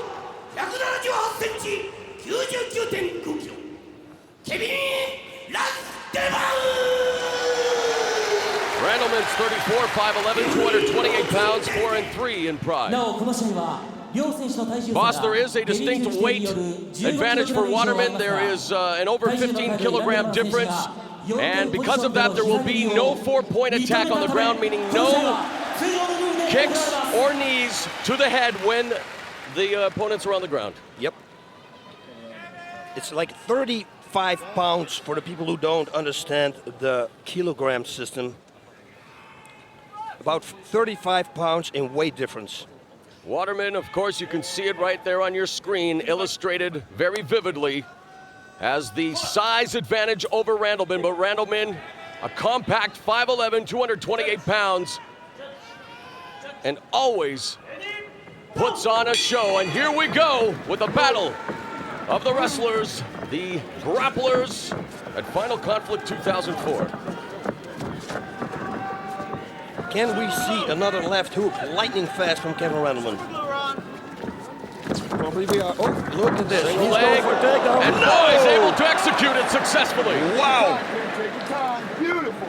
Into the open half guard there, and Randleman probably can pass the guard if he would have taken the advantage of it, but now has himself in the open guard of Waterman. Waterman trained in jiu-jitsu, 25 years of amateur wrestling. One of the most physically gifted heavyweights in the world today. But he will be the first to tell you that this is his bread and butter, the ground game. So we'll see what Randleman can do. If he can pass the guard, gain mount position, and nail him with some ground and pound, this one could be over quick. But right now, Waterman doing a good job of defending from the bottom. Yep, and what I was going to say with that takedown, I wanted to say, what 35 pounds difference? He picked him up like it was nothing. But like you said, Ron Waterman is definitely more experienced in the grappling. So he might go for armbars here, even go for kimuras. Looking to maybe execute a side choke from the bottom there momentarily, Waterman, but Randleman now with some body shots. Yeah, he got to step it up a notch, otherwise the referee will bring them back to their feet. The last time we saw Waterman in Pride, he was able to take down Mirko Krokop before being stopped with strikes at Pride 27 in February. Whoa, that was a good left. That's what Randleman has to do, create the distance. Referee now calling for the break, and they'll restart in the center of the ring, Boss. Boss Rutten, we see Mark the Hammer Coleman there in the corner of Randleman. And now we've just been informed that the 4-point attack will be allowed, so obviously Kevin Randleman has had a change of heart, and the 4-point attack will be allowed on the ground. 2 minutes have elapsed here in the first round. Waterman began his career at an invitational bearing the name of some guy called Boss Rutten. That was back in 1999, defeating all 3 of his opponents that night by TKO. Yeah, and easy. We have to ask him in the finals to take it easy on the guy before the fight. Randleman looking to posture here. Close guard of Waterman. Waterman busy on the bottom. And this is really where Randleman may be at his weakest because he's not very well versed in submissions, Boss. No, you're right. He should try to pass that guard, go to the side mount of the north-south position, and then start raining those knees that he so perfectly showed in his former fights. Of course, Kevin Randleman, a former UFC heavyweight champion, and there's now Waterman. Gonna stand up? Oh, no. I thought that's what he was going to do. Has the overhook, underhook there on the bottom. What a good balance from Kevin Randleman there. Bringing his weight down. Yeah, distributing his weight effectively there, keeping Waterman on his back. Stay on top. You gotta stay on top of him. Yeah, if this continues like this, I'm afraid that the referee will put him back on their feet. Randleman trying to cross face there. There you go. The referee, as Boss Rutten predicted, brings it back to a standing position. Waterman, of course, travels with Team Impact, visiting schools, churches all over the world with anti-drug and alcohol messages, performing feats of strength. He's getting a yellow card there from the referee, meaning that he's stalling. And that's definitely what we don't want to see in Pride Fighting Championships, where the mandate is to fight for a finish.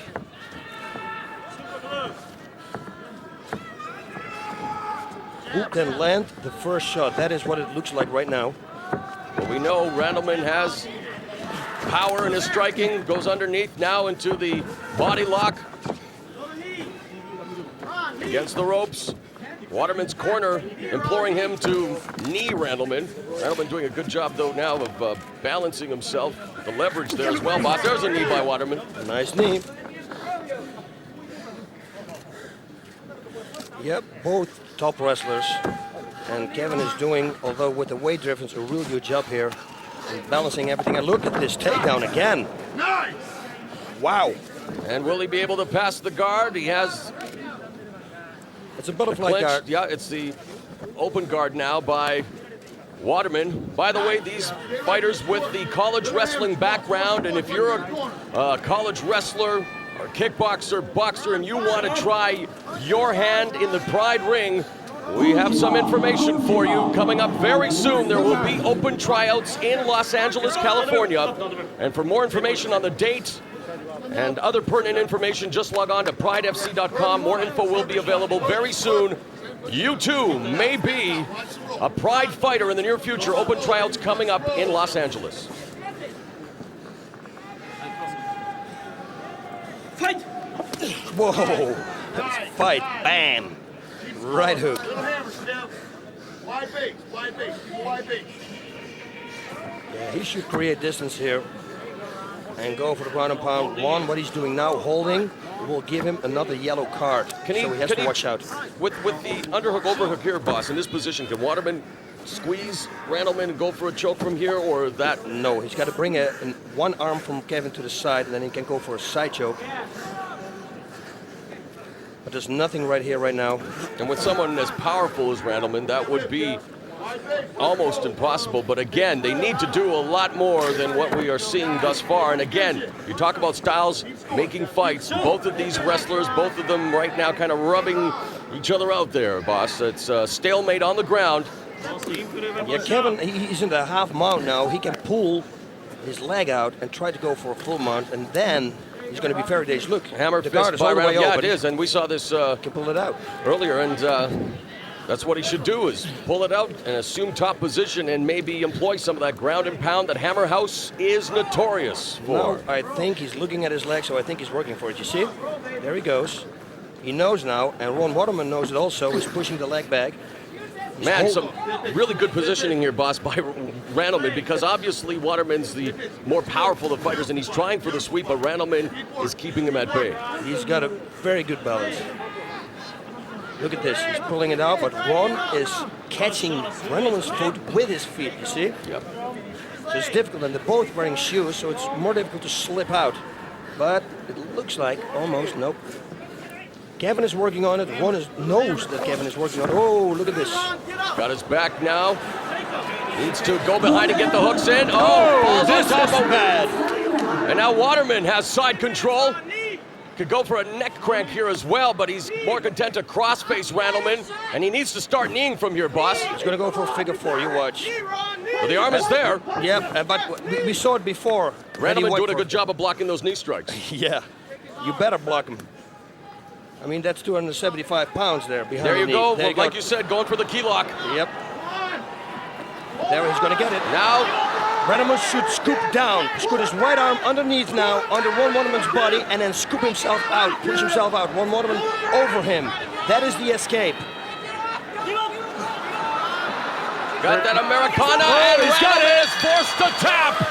Ron H2 Waterman submits Kevin Randleman at Final Conflict 2004. Well, yep, like I said in the opening of the show, you know, if it goes to the ground and Ron is going to be on top, it's going to be probably a submission, and if Kevin's going to be on top, it's going to be a ground and pound. At 7 minutes 44 seconds of the opening round, Ron Waterman submits Kevin Randleman to improve to 2-1 in Pride Fighting Championships. And boss, you were correct in your opening statements. Waterman definitely has the advantage with the submissions, having trained in jiu-jitsu. And for Kevin Randleman, disappointment written on his face as we go back to the replay. Yeah, but let's see those beautiful takedowns here. Whoop, here we go, picks him up like it's nothing. Watch it. Boom. Beautiful. He was ahead on points, had 2 takedowns, scored 2 takedowns on Ron Waterman, and then make one little mistake, and that's what fighting is all about. You make one little mistake, he's grabbing it, the wrist, he grabs his own wrist. Yep. You know, Kevin Randleman is not the type of fighter that would ever use an excuse, but we do know that in the days leading up to this event, he was feeling under the weather. I'm sure he will not use that as an excuse, and Ron Waterman, full credit for the victory. But it wasn't the Kevin Randleman that we definitely saw in the tournament, and maybe that's another thing, boss. Having had that adrenaline going through your veins, a shot at winning the tournament championship, and then being eliminated and having to come back now and fight for really just a victory, maybe there was something to that as well. Yeah, you're not that focused maybe, and but let's face it, you know, it's Ron Waterman, 275 pounds of muscle, you know, and I told you, you know, he's strong. He will go for the Kimura, and he will force himself because he has so much power. And he used that power and the 45-pound weight advantage to his advantage. Ron H2 Waterman is victorious at Final Conflict 2004. And for Waterman now, maybe sending a message to the powers that be at Pride Fighting Championships, and maybe he should have had a spot in the 16-man tournament. Yeah, He beats a guy who knocked down Mirko Cro Cop and definitely surprised Emelianenko. Yeah, but like you said before, you know, Fedor and Nogueira, I don't think both of them are going to bail out here. They are going to fight tonight for the final, for that belt, $250,000. Well, he's a very competitive fighter as Waterman, and when we talked to him, yeah, he was upset. He was taking umbrage with the fact that he wasn't in the original 16 fighters, but definitely one of the most physically gifted heavyweights in the world. Mirko Cro Cop told us that this guy was without a doubt the strongest fighter he'd ever faced. And Ron H2O Waterman victorious here at a sold-out Saitama Super Arena. Alexander Emelianenko, what are your thoughts on your opponent? Well, nothing much. I'm ready for the fight, and that's most important thing. I'm in excellent shape, and there's no need to be worried about. Last time you told us that you changed trainers, teachers, Yeah. and you wouldn't tell us at the moment, at that time, you wouldn't tell us who it were, but are you now allowed to say who it is? Well, I'm allowed all the time. I just didn't want to say. Well, the new guy in my team is Fabrizio Verdun, world jiu-jitsu champion, so he'll help me a lot with the ground fight and the ground technique. What do you think are the best things that he has taught you until now?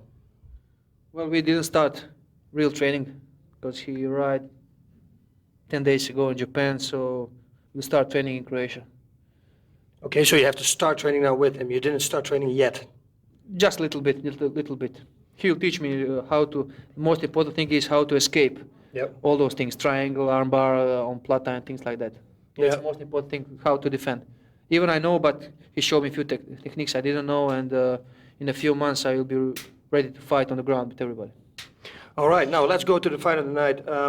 Alexander Emelianenko, what are you going to do? What are your plans? Well, I will see in the ring. How is he going to act? I will see in the ring. Are you any concerned about the extra weight that he has on you? No. It's not the quality of. It's not a muscle. Actually it's a fat. Oh yeah.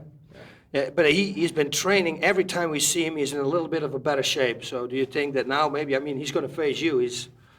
I would train real hard. Yeah. That's his problem. He should be in the good shape. He should. You're in the best shape you've ever been now? I'm in good shape. That's enough. Alexander, you're facing Mirko Cro Cop. Obviously your toughest test since you've been in Pride. What are your thoughts on fighting the Croatian sensation? Cro Cop is definitely a tough fighter. I think he is the strongest fighter I have ever faced, but I'm ready. You're the current Russian Sambo champion, obviously very comfortable on the ground. You know Mirko is one of the best stand-up fighters in mixed martial arts. Are you comfortable in standing up with Mirko, or do you want to take this to the ground as soon as possible? You know, honestly, I really don't know what kind of fight it will be. But whether it goes to a stand-up fight or a ground fight, it'll be no problem. I'll be okay with both. It's time for the matchup fight fans all over the world have been buzzing about. Cro Cop versus Emelianenko. Granted, it's Alexander Emelianenko, boss. You're absolutely right. It's his little brother, this tall, so to say. Now, first of all, Cro Cop. He is the best striker we have here at the Pride Fighting Championship. He is also very good in avoiding a takedown. Very, very good. Super reflexes. And on top of that, he's getting better and better day by day with his submission fighting. On the ground, okay? Now, then we have, of course, Alexander. Alexander is big. And he's probably the biggest guy that Cro Cop ever faced in mixed martial arts. So with size comes strength. He's also very good in ground and pound. And on top of that, he's the current Russian Sambo champion. So, I don't know. This is going to be a fight. Does Emelianenko have what it takes, though, to defeat, without a doubt, one of the top strikers in the sport? Yeah, the key to victory here for Alexander is take it to the do not stand with Cro Cop. Trust me on that. But can he do that? Because with size, like I said before, comes also you're going to be a little bit slower. And because he's so tall and Cro Cop is a little bit smaller, he has to come all the way from above to shoot for the leg. So I personally think that Alexander will go for a crawl up and then an upper body throw. But is he fast enough for that? We have to see and find out. All right, it should be a good old-fashioned throwdown when Mirko Cro Cop takes on Alexander Emelianenko.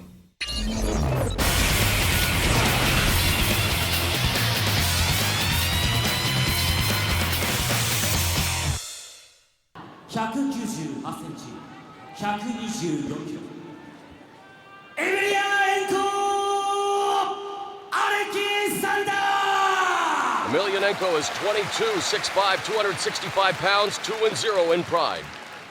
赤コーナー、188センチ、103キロ。ミルコ・クロカー。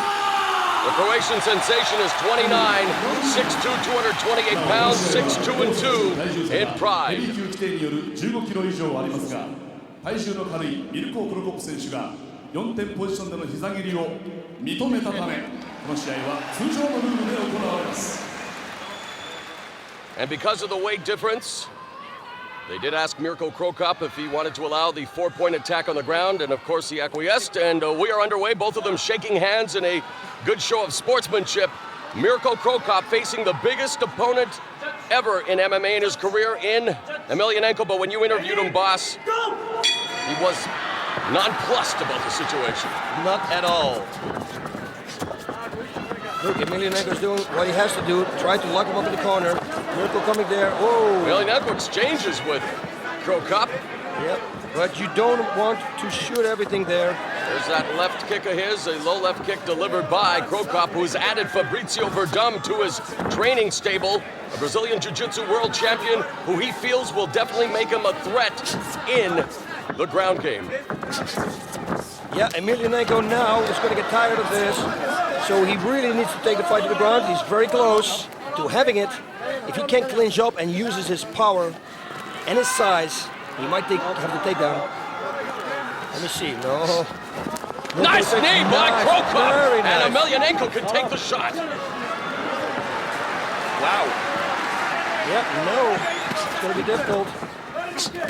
Whoa, beautiful bobbing and weaving there by Mirko Cro Cop.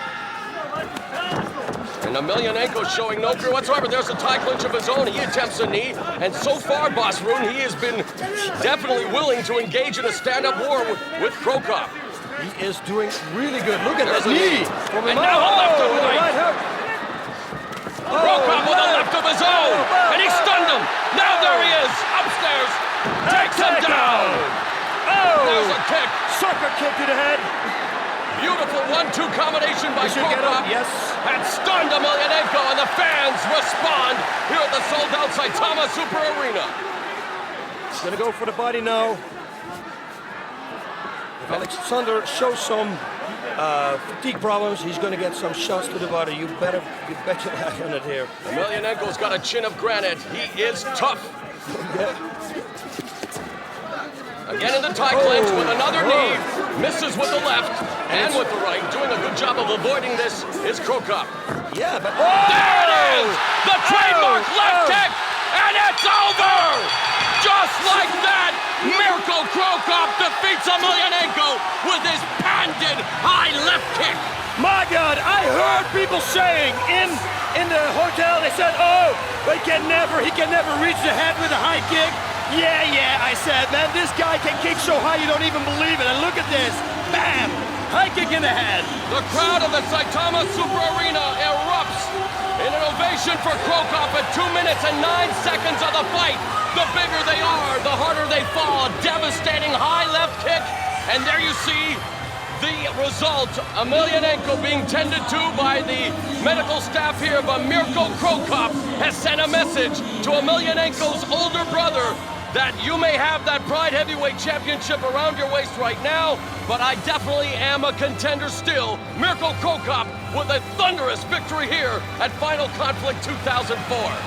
You know, I was, to tell you the truth, I was really impressed with Emelianenko, you know. I mean, he did a real good job. His He was stand-up was attacking. great. Yeah, he attacked with the knees. He almost had a takedown. Mirko was very good at sprawling it out and bobbing and weaving all the punches. But hey, listen, Emelianenko, Alexander, he gave a run for his money. That's one thing for sure. And let's face it, he's still in the embryonic stages of his career. His last name is Emelianenko. He's shown he can live up to that surname with the toughness, but he was in there with a superior striker, one of the best in the world. And after a so-so year with a loss to Kevin Randleman, Mirko Cro Cop is definitely back as a contender in Pride. 元気です。I must say, I'm very sorry that I didn't participate in the Grand Prix heavyweight tournament. I was bad luck. 皆さん、今回私がこの決勝戦ヘビー級のチャンピオンシップに参加していないことに対してごめんなさいと言いたいと思います。運が悪かったんです。it was very hard time for me personally and for my family. But now I can promise only one thing. Crow Cup is back. Thank you. あの時は個人的 And に he も echoes 家 our 族にも sentiments, my friend. 難しい時だったんです でも約束しますミルコ・クロ A ッ man プ of コッ few プは words, but 戻っ those てきまし words た definitely carry a lot of punch, just like his fighting もう止められ style. ない。そして My governor said, I'll be back, he said. Crow Cup is back. Look at the replay. Whoa! Look at those shots. And now the uppercuts. Bang! Beautiful. Look at this. He's tuning in on his opponent, and there he comes. Oh, people, I cannot kick him in the head. He's too big. Well, there's your answer. Oh, one more time, just for the fun. Hey, no pivoting on the right foot. Beautiful. Bang! There we go. Wow. Oh, look at those shots. Boss, with his trademark Mirko Cro Cop, the Croatian sensation, victorious at Final Conflict 2004, that Pride Heavyweight Championship remains in his sights.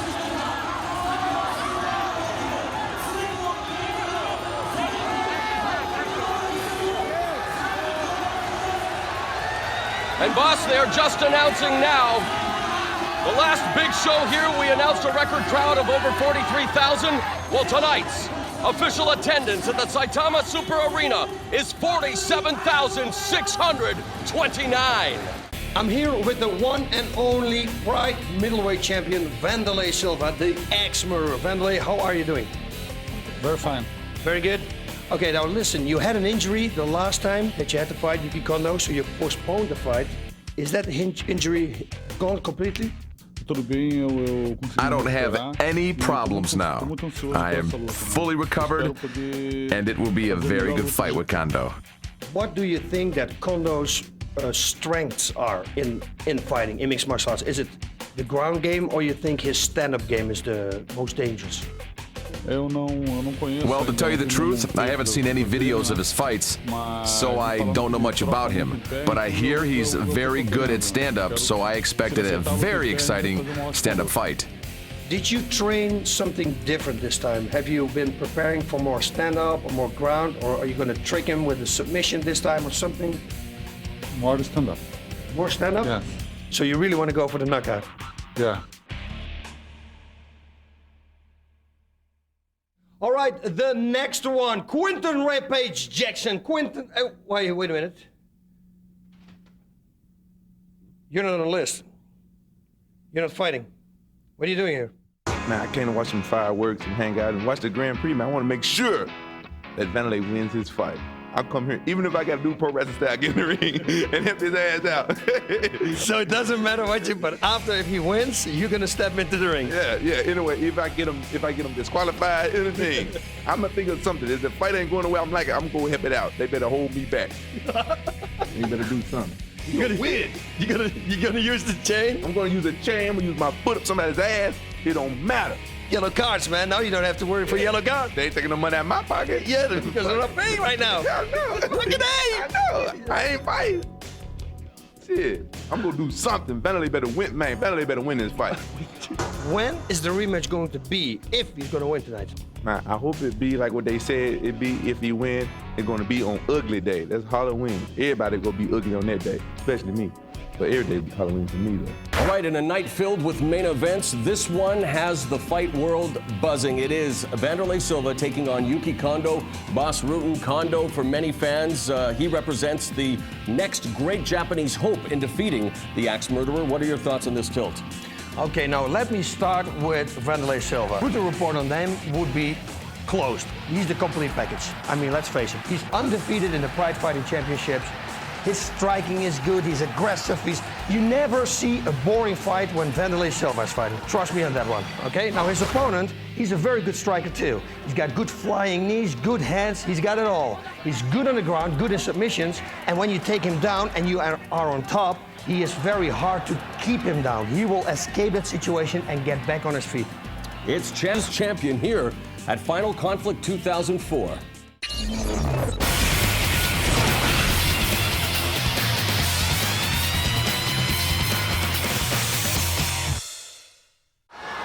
Pride fans everywhere have been salivating at the prospects of seeing this matchup. Vanderlei Silva, Pride middleweight champion, taking on Pancrase light heavyweight champion Yuki Kondo in a non-title affair. And we welcome to the broadcast now someone who is watching this with vested interest, Quinton Rampage Jackson. What's up? Kondo is 29, 5'11", 195 pounds, 1-0 in Pride, 42, 13, and 5 in his career. 92.5 キロプライドミドル級チャンピオンプライドミドル級グランプリ2003王者バンダリー Silva's 28, 5'11", 205 pounds, undefeated at 17-0-1 with one no contest in Pride. And again, we welcome the king of the slam, the maestro on the mic, and a man who definitely will be watching this with a keen eye, Quinton Jackson. My friend, welcome to the broadcast as we take a look at the stare down. Your thoughts on this tune? Hey, man, my thoughts is I hope Vanderlei wins and win fast because I got to go take a crap. Silva, of course, if he does prevail, will meet Quinton Rampage Jackson Halloween night, October 31st. But Yuki Kondo definitely has something to say about that, and this fight is underway. Woo! Here we go! Come on, jab, man. Use your jab, man. Come on. Oh, some strong fighters already. Oh! Both of these fighters promised a stand-up war, and they are delivering. Vanderlei kind of wild. I kind of like that. He's quick though, very quick. Man, I wasn't ready for his speed. Yep, and his body weight is all the way behind it. He rotates his upper body. He's got some really powerful strikes, and there comes the knees. And some good knees. Kondo recovers quickly. Because he only took one. Yeah. And definitely no intimidation whatsoever, showing no fear is Yuki Kondo. The fans firmly behind him here at Saitama Super Arena. And there's a nice right by Kondo. Very nice. Is Vanderlei bleeding yet? No. He bleeds when you blow on him. Hey, oh, nice high kick. Come on, Vanderlei. Almost hit him. Silva, considered one of the world's greatest multi-dimensional strikers. He can hurt you with the knees, punches, and kicks. And his breath. And now the fans rallying behind Kondo. He takes a right to the face. Yep. It's almost over. Vanderlei finna knock him out. Come on, knock him out, Vanderlei.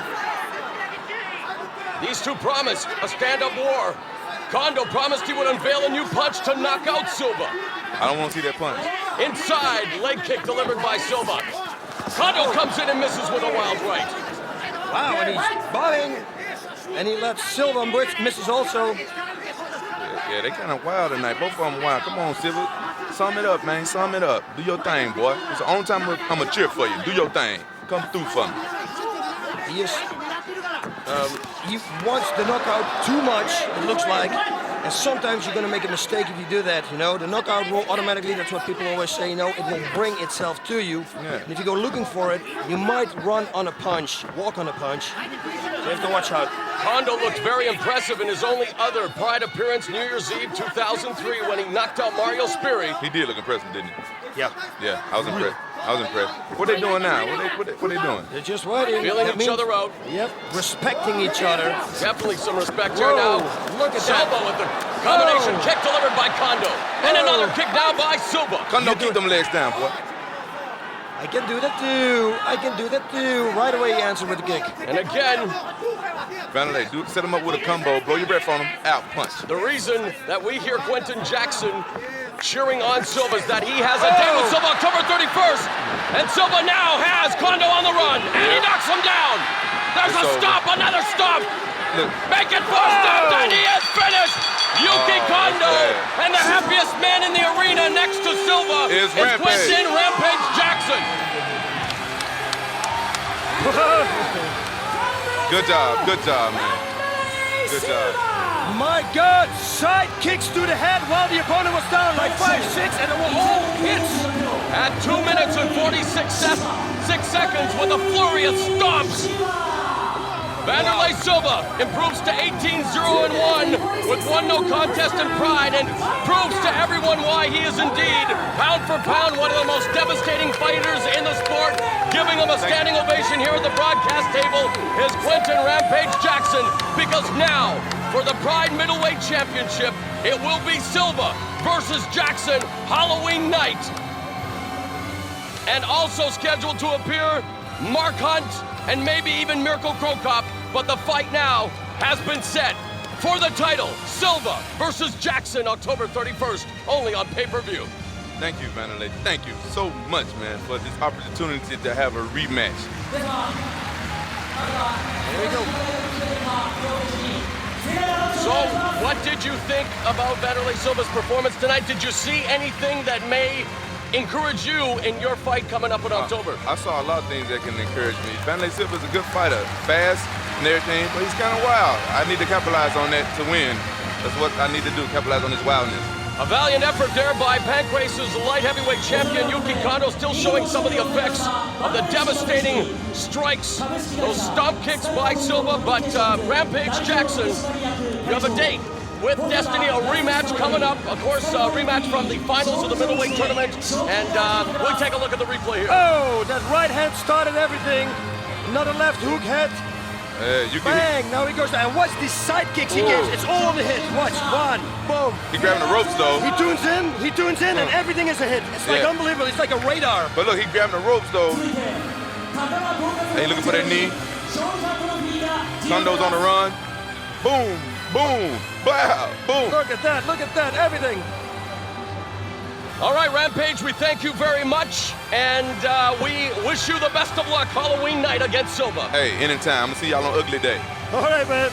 What a fight. It's going to be October 31st. There you see Yuki Kondo, a valiant effort, but Vanderlei Silva, just an unstoppable force right now in Pride Fighting Championships at 18-0-1 with 1 no contest. And what a rematch that does set up with Rampage Jackson. Wow, and especially that Rampage said, okay, I saw some flaws where I can capitalize on. He's going to work hard. He really wants to win. Pride executive Nobuhiko Takada now has the microphone, and I do believe at this time he is going to be talking about the fight in October. He's congratulating Vanderlei Silva on his victory. 近藤選手、本当に両者にこれから拍手を送りたいと思います。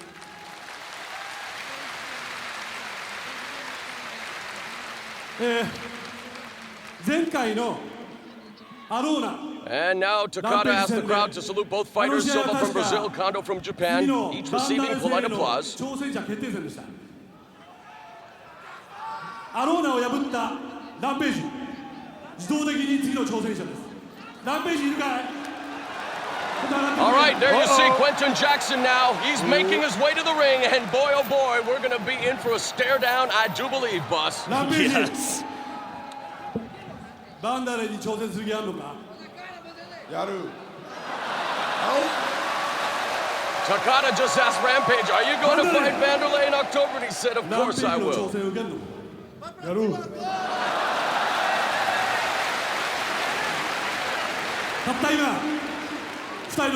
Silva just asked Jackson if he's ready to be knocked out again. 10月31日プライド28でバンダレー・シューバ対ランページ・ジャクソンのプライドミドル級チャンピオンシップを開催すると報じています。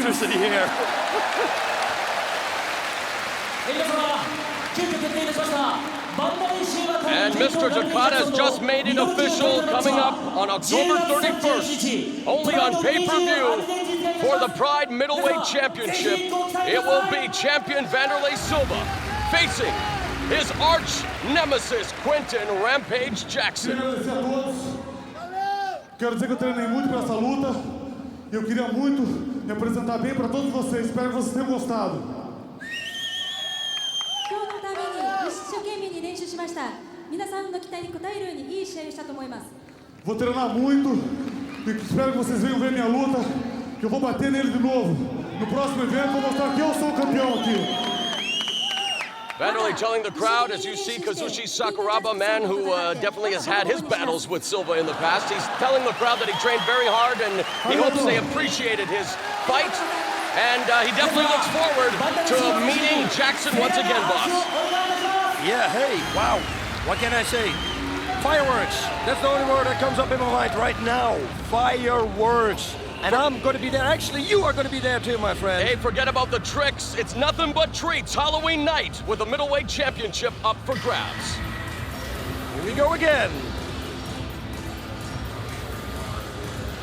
Nice hook there, and now he starts running, going down, and again, Look, once he's tuning in, look at those stomps. He's holding his balance there, nice, at the rope, so he doesn't fall down. Bang, this is the first one. Clang. Bam! Bam, man. And now our left hook is gonna go 1, 2, now that one. And now the right straight's gonna take him down. Oh, there was a left. But those stomps, look at this. Boss, we are moments away. Coming up, it is the final match of the 2004 Pride Heavyweight Tournament. Nogueira and Emelianenko. The rematch for the Pride Tournament Championship is straight ahead.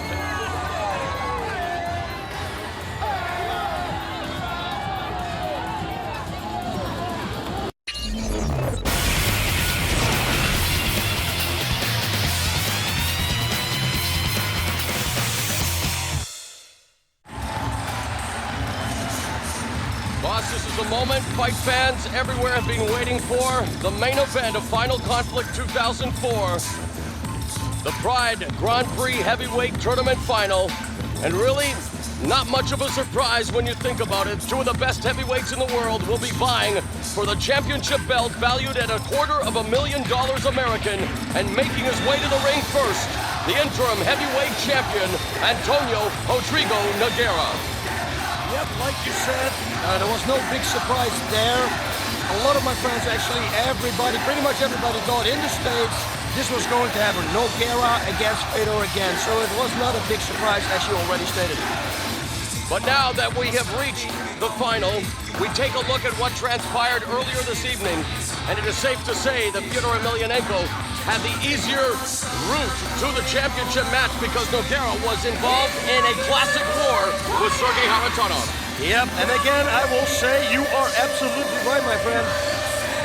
15 minutes of a war, of a highly paced war, fighting punches, kicks, knees, and the groundwork. Don't forget anything. I mean, he drew a lot of energy out, and he's going to feel that now when he's walking through the ring. And Fedor also, he will be rejuvenated. Nogueira better have a bag of new tricks up his sleeve, because otherwise it's going to look like the last time they were facing each other. When people think of Nogueira, they think Brazilian Jiu-Jitsu, one of the very best in the world, but his arsenal includes a wicked armbar from the guard as well as his favorite, the triangle choke. Really, no other heavyweight fighter in MMA has his submission skills, although Emelianenko will definitely test those skills tonight. Yeah, the first time they met, Emelianenko, he just escaped every submission before Nogueira even put it on. So he's very good, very familiar with submissions, all the submissions, because of course he is the same as his brother, does Sambo back in Russia, his hometown. But yeah, it's going to be difficult. It's going to be a difficult fight, but Nogueira really impressed me when I saw him against Kharitonov. His striking dramatically improved since last time. Nogueira became Pride's first heavyweight champion by winning a scintillating decision over Heath Herring at Pride 17 as you take a look at the over 47,000 in attendance who await this, the championship match of the most prestigious tournament in MMA history. And of course, Nogueira lost his championship to Fedor Emelianenko via unanimous decision at Pride 25. He then defeated Mirko Cro Cop for the interim title. And now it is going to be champion versus champion for that beautiful belt that awaits the winner. Here we go again. My song. 3 times in one night. Man, I'm a happy person. Emelianenko, one of the hardest hitters in the sport. Very well versed in submissions. The total package with speed, power, and technique. He will now make his way to the ring to face one of his toughest opponents in Antonio Rodrigo Nogueira. It was back in Pride 25 where he became the heavyweight champion. And in this tournament, he began by defeating the 2000 Pride Grand Prix heavyweight champion in Mark Coleman. In the next round, he took care of Coleman's teammate, Kevin Randleman, and now he needs to beat Nogueira to win another title. Nogueira, he began the tournament with a very tough fight against Hirotaka Yokoi, who served notice that he is going to be a force to be reckoned with. After that, he eliminated Heath Herring, both fights ending with his Anaconda choke. And then tonight, he defeated Sergei Haratonov, and Emelianenko took care of Naoya Ogawa.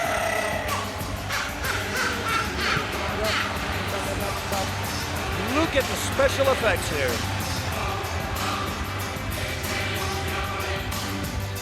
So, boss, what do you think this fight is going to come down to? How do you see this fight unfolding with so much at stake? What are the keys to victory for each fighter? Wow, it's very difficult to say. The keys to victory from Nogueira is to box more than he did last time, because in the fight against Haratonov, his boxing skills looked really good, and I think he should capitalize on that. He should use it against Fedor Emelianenko, because I think that's the key to victory. Once he takes him down, he needs to make sure that he's going to end on top, and not with Fedor in his guard, because that's where Fedor is very dangerous. Nogueira says that this tournament is the most important event in his life. He's done lots of cardio for this fight, in the best shape of his career. And he says that this time around, he's going to press the fight more against Emelianenko. He felt that in their first meeting, Emelianenko was able to dictate the pace, and we saw what Emelianenko was able to do, like you say, with the takedowns and really escape from all of Nogueira's submission attempts, which you know is a very good accomplishment all on its own. Yeah, but you know, the Brazilian top team, those are guys, they're sitting there watching tapes, and they will go back to their fight, what went wrong, what can we do to improve. So, for sure, that he has a few tricks up his sleeve. Although he's not wearing anything, he will have some new tricks, trust me. 試合開始に先立ちまして、両国の国歌を吹奏いたします。皆様、ご起立をお願いいたします。 Ladies and gentlemen, please stand for the national anthems. Boss, we're going to hear the respective national anthems from both Brazil and Russia now, moments before the championship match.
We've just heard the Brazilian national anthem, and now we will hear the Russian anthem. Rocky against Ivan Drago. For the Russian national anthem. I will break you.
The record crowd of 47,629 at the Saitama Super Arena are waiting now with bated breath to see the outcome of the championship match in this, the 2004 Pride Grand Prix heavyweight tournament between Antonio Rodrigo Nogueira and Fyodor Emelianenko. 102キロ、アントニオ・ロドリゴ・ノゲラ Nogueira's 28, 6'3", 225 pounds, 12-1 in pride. 赤コーナー182センチ107キロエミリアン・ヒョード Emelianenko's 27, 6'1", 232 pounds, undefeated at 8-0 in pride. Of course, Nogueira's only loss coming at the hands of Emelianenko. He'll want to gain revenge tonight, and of course, more importantly, win that championship belt valued at $250,000 American. 16 fighters vied for the title. It has come down to Emelianenko versus Nogueira, champion versus champion. Nice sprawl there. Oh, look at his balance. Emelianenko's balance is unreal. So easy. It looks also, look at this, he's going for a leg. Leg lock. There's Nogueira. Whoa. Emelianenko able to escape. Like I said, he escapes an attempt before they even put it on. And Nogueira quick to try again, and now in the butterfly guard. Nogueira trying to sweep, escape the bottom. But you can see, as you say, the great balance being exhibited here by Emelianenko. Yeah, what he tried to do there was exactly the same as Murilo Bustamante did. Oh no, he did it actually against Kharitonov. He used the same escape, only now it didn't work. That was it. With a high guard, that means he's going to attack everything. And he's you hooking know, already the arm up, see? Yeah, and from here, there's so many options available to Nogueira. But of course, against Emelianenko, we saw him escape every submission attempt in their first meeting. Yeah, he's going to pass that right arm. It looks like that, you know? See it? Here we go. Look like it already. Because he was holding it so tight. He's kind of showing it, but Emelianenko knows it, you know? When somebody grabs your hand and locks it up, you kind of know that he's going to try to pass it, so... He's got to find a new trick, like he's doing now. Nope. There's a nice left-right there delivered by Emelianenko, but now he's cut in a triangle position, able to break that. Yeah. Don't make a mistake here. And especially in the beginning of the fight, they're not sweating right now. Everything is a little bit more tight. You bring up a good point. A submission specialist like Nogueira, perhaps now is the time to go for those submissions when Emelianenko's still rather dry. Yep. Whoa, and again right away for a triangle he went there. And so far it is reminiscent of their earlier bout, the championship match, where Emelianenko was able to be in the guard but escape all of Nogueira's submission attempts. And now Nogueira looking to just keep Emelianenko at close quarters. You see Emelianenko going to the body there momentarily, boss. Yeah, Nogueira is doing a really good job. He's doing a better job than he did in the first time when they were meeting, when they met. I'm sorry, parlez-vous my English. Wow, nice right there.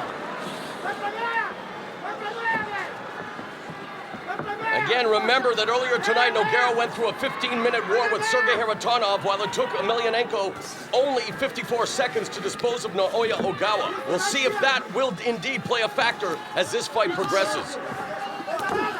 There's a nice right. Nogueira is non-stop looking for a submission. Emelianenko standing with a kick to the left leg, and now a right hand through the guard. Here he has a leg. Could go for a leg lock instead, just trying to close the gap again, boss. And again, we're talking about a former Sambo champion in Emelianenko. Yeah, both of them, they possess real good submission skills. Whoa, and they're going to restart it in the center of the ring.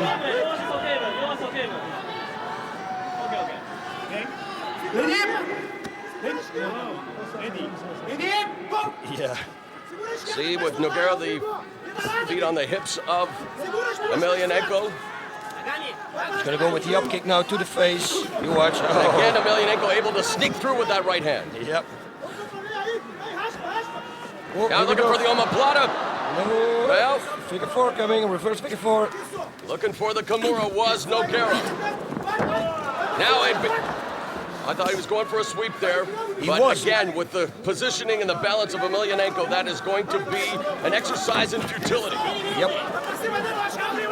Now he can escape the back door. He can try at least. Yep, he was trying. Right hand by Nogueira and an up kick. Oh, and he's cut. Fedor is cut. Emelianenko badly. Oh.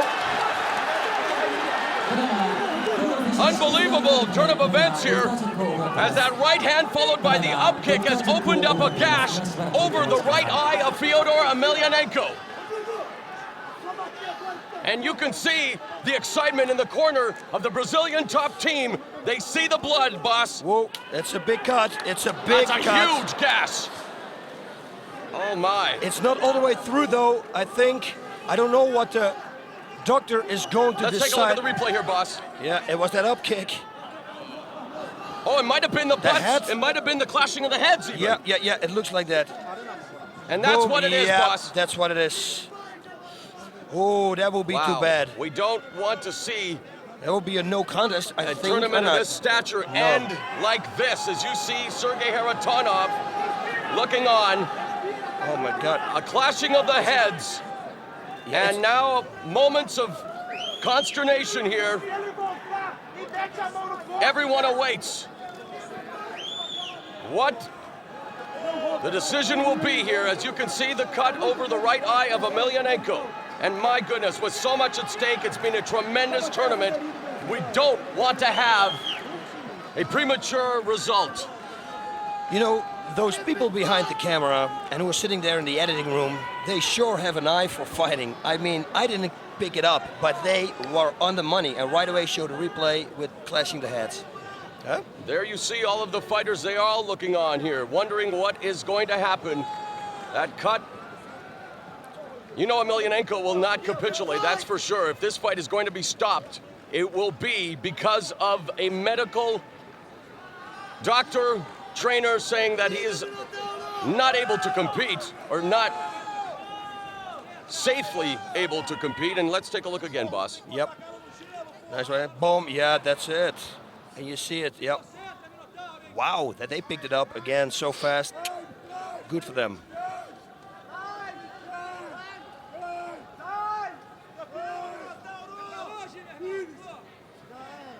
You hear someone yelling out super glue.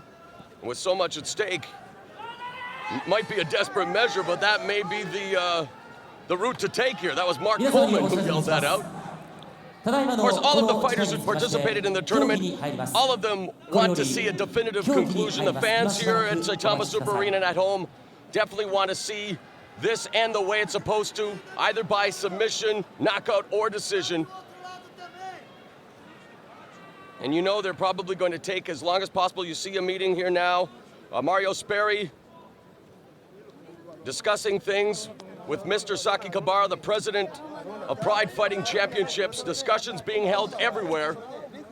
Nogueira in the corner, neutral corner, looking on.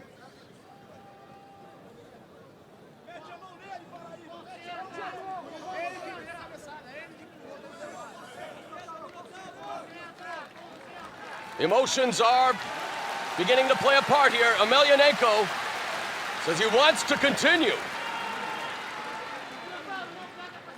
You know what, Mark Coleman, that idea was not that bad, you know. Put some super glue on it.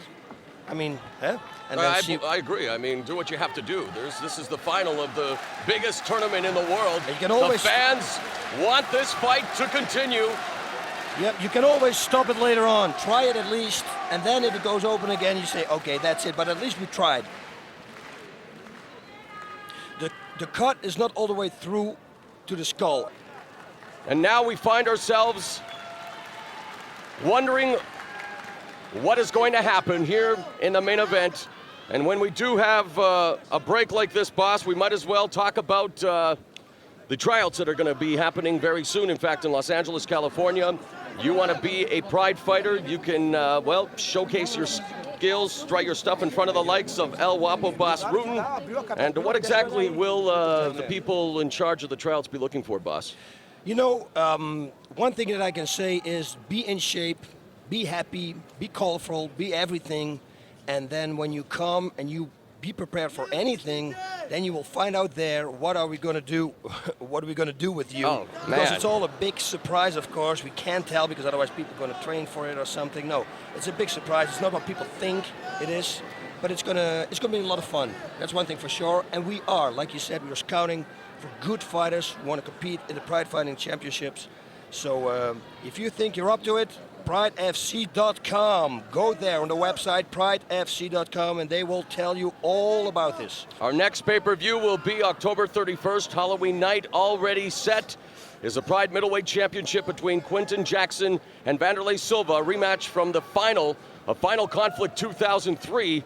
But right now we are hoping we will see a resumption in action here in the final of Final Conflict 2004. Everyone is sitting on tenterhooks wondering what exactly is going to happen. And really, boss, how much longer can we wait? I mean, I know there are discussions being held right in front of us involving Pride officials, members of Brazilian Top Team, and the Red Devil Sport Club.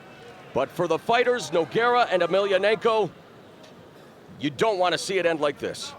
No, you don't. But hey, things happen. Things happen, and it's for both of them not good right now. So I'm just very...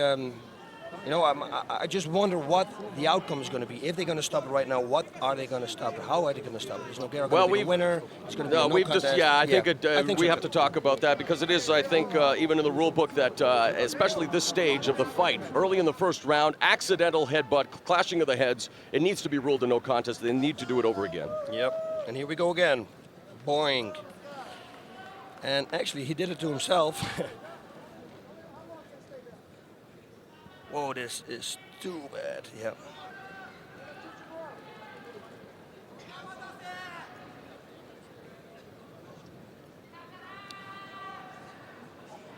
And one more time, yeah. Yeah, I have no doubt that they're going to stop this fight. And make a decision. And I think they pretty much have a decision right now. Yep, the looks like Pride officials have broken up the conversation with Brazilian Top Team, and I do believe we're just moments away from finding out what they are going to do about this unfortunate incident in the main event of Final Conflict 2004.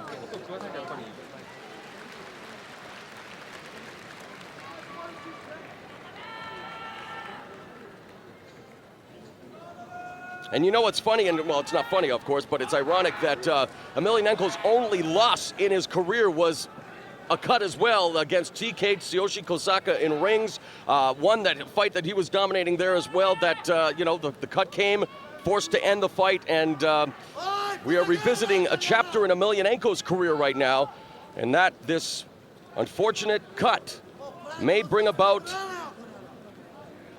a quick conclusion to Final Conflict's main event.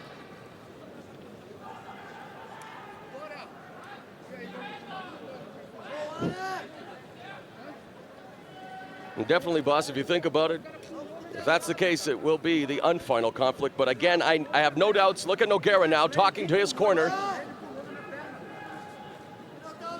I wonder if he's pleading his case that, like you said, that Nogueira, Emelianenko headbutted him accidentally, whatever caused the cut, and that he should be ruled the winner. I don't know if he'd want to win like this, however. Yeah, nobody wants to win like this, but on the other side, he brought it on to himself. That's what he's thinking. It's difficult. And again, thank God we are not judges. Well, we just say what happens. You know what else is at stake in addition to that beautiful belt valued at $250,000 American? There's a $200,000 purse to the champion. The runner-up gets $50,000 American, while Haratonov and Ogawa will walk away with $25,000. So you know what's at stake. There's so much at stake. The most lucrative, the richest, and the best tournament in mixed martial arts history. And right now, so much hangs in the balance, and hopefully we will hear from an official soon and find out just exactly what is going to happen here.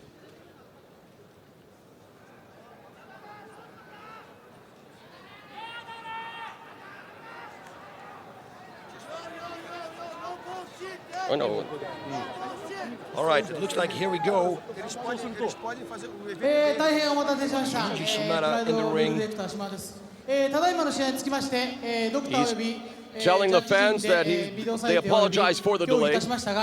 ヒョードル選手の偶発性のバッティングが選手生命を侵すような傷が達しておりましてルールの第7条 can. によりまして、双方の選手がルール違反を犯した場合、もしくは偶 According 発 to 性の事故に Section より 7 of the 審 Pride 判団 Fighting 主催者が Championships 試合続行 rulebook, 不可能と判断した場合、また1ラウンド and we're 中 waiting に偶発性の事故により to see 一 what 方 that もしくは双方の選手 section が試合 says. 続行できなくなった場合、その試合はノーコンテストとなるということで、この試合はノーコンテストとさせていただきます。 Well, I don't think I have to translate what Mr. Shimada is saying because the fans are giving you their own translation, unfortunately, and there you can see it. My goodness, it reminds me of the Vitor Belfort Marvin Eastman fight in UFC where Belfort caught him with a knee, opened up one of the most ghastly cuts we've ever seen. That's very critical as well. But fans, because of the severity of the cut to Emelianenko, this fight has been ruled a no contest due to the accidental headbutt and the deep gash over the right eye of Fyodor Emelianenko. An unfortunate turn of events here. Very upset, you can see both fighters, Emelianenko and Nogueira and Boss. An unbelievable turn of events, but sometimes this is what happens. This is the nature of the beast. ですから必ずこの2人の対戦を実現させます。約束します。ですから今日のところはどうぞ納得していただけるようよろしくお願いします。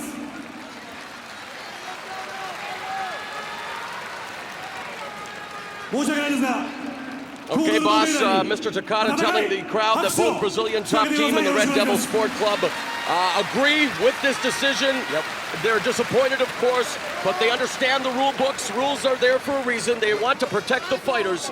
And Fyodor Emelianenko and Antonio Rodrigo Nogueira go to a no contest here at Final Conflict 2004. The only good thing that comes out of it is a rematch, but that's the only good thing. This is, yeah, not good, but hey, we can't do anything about it. We can't turn back the clock.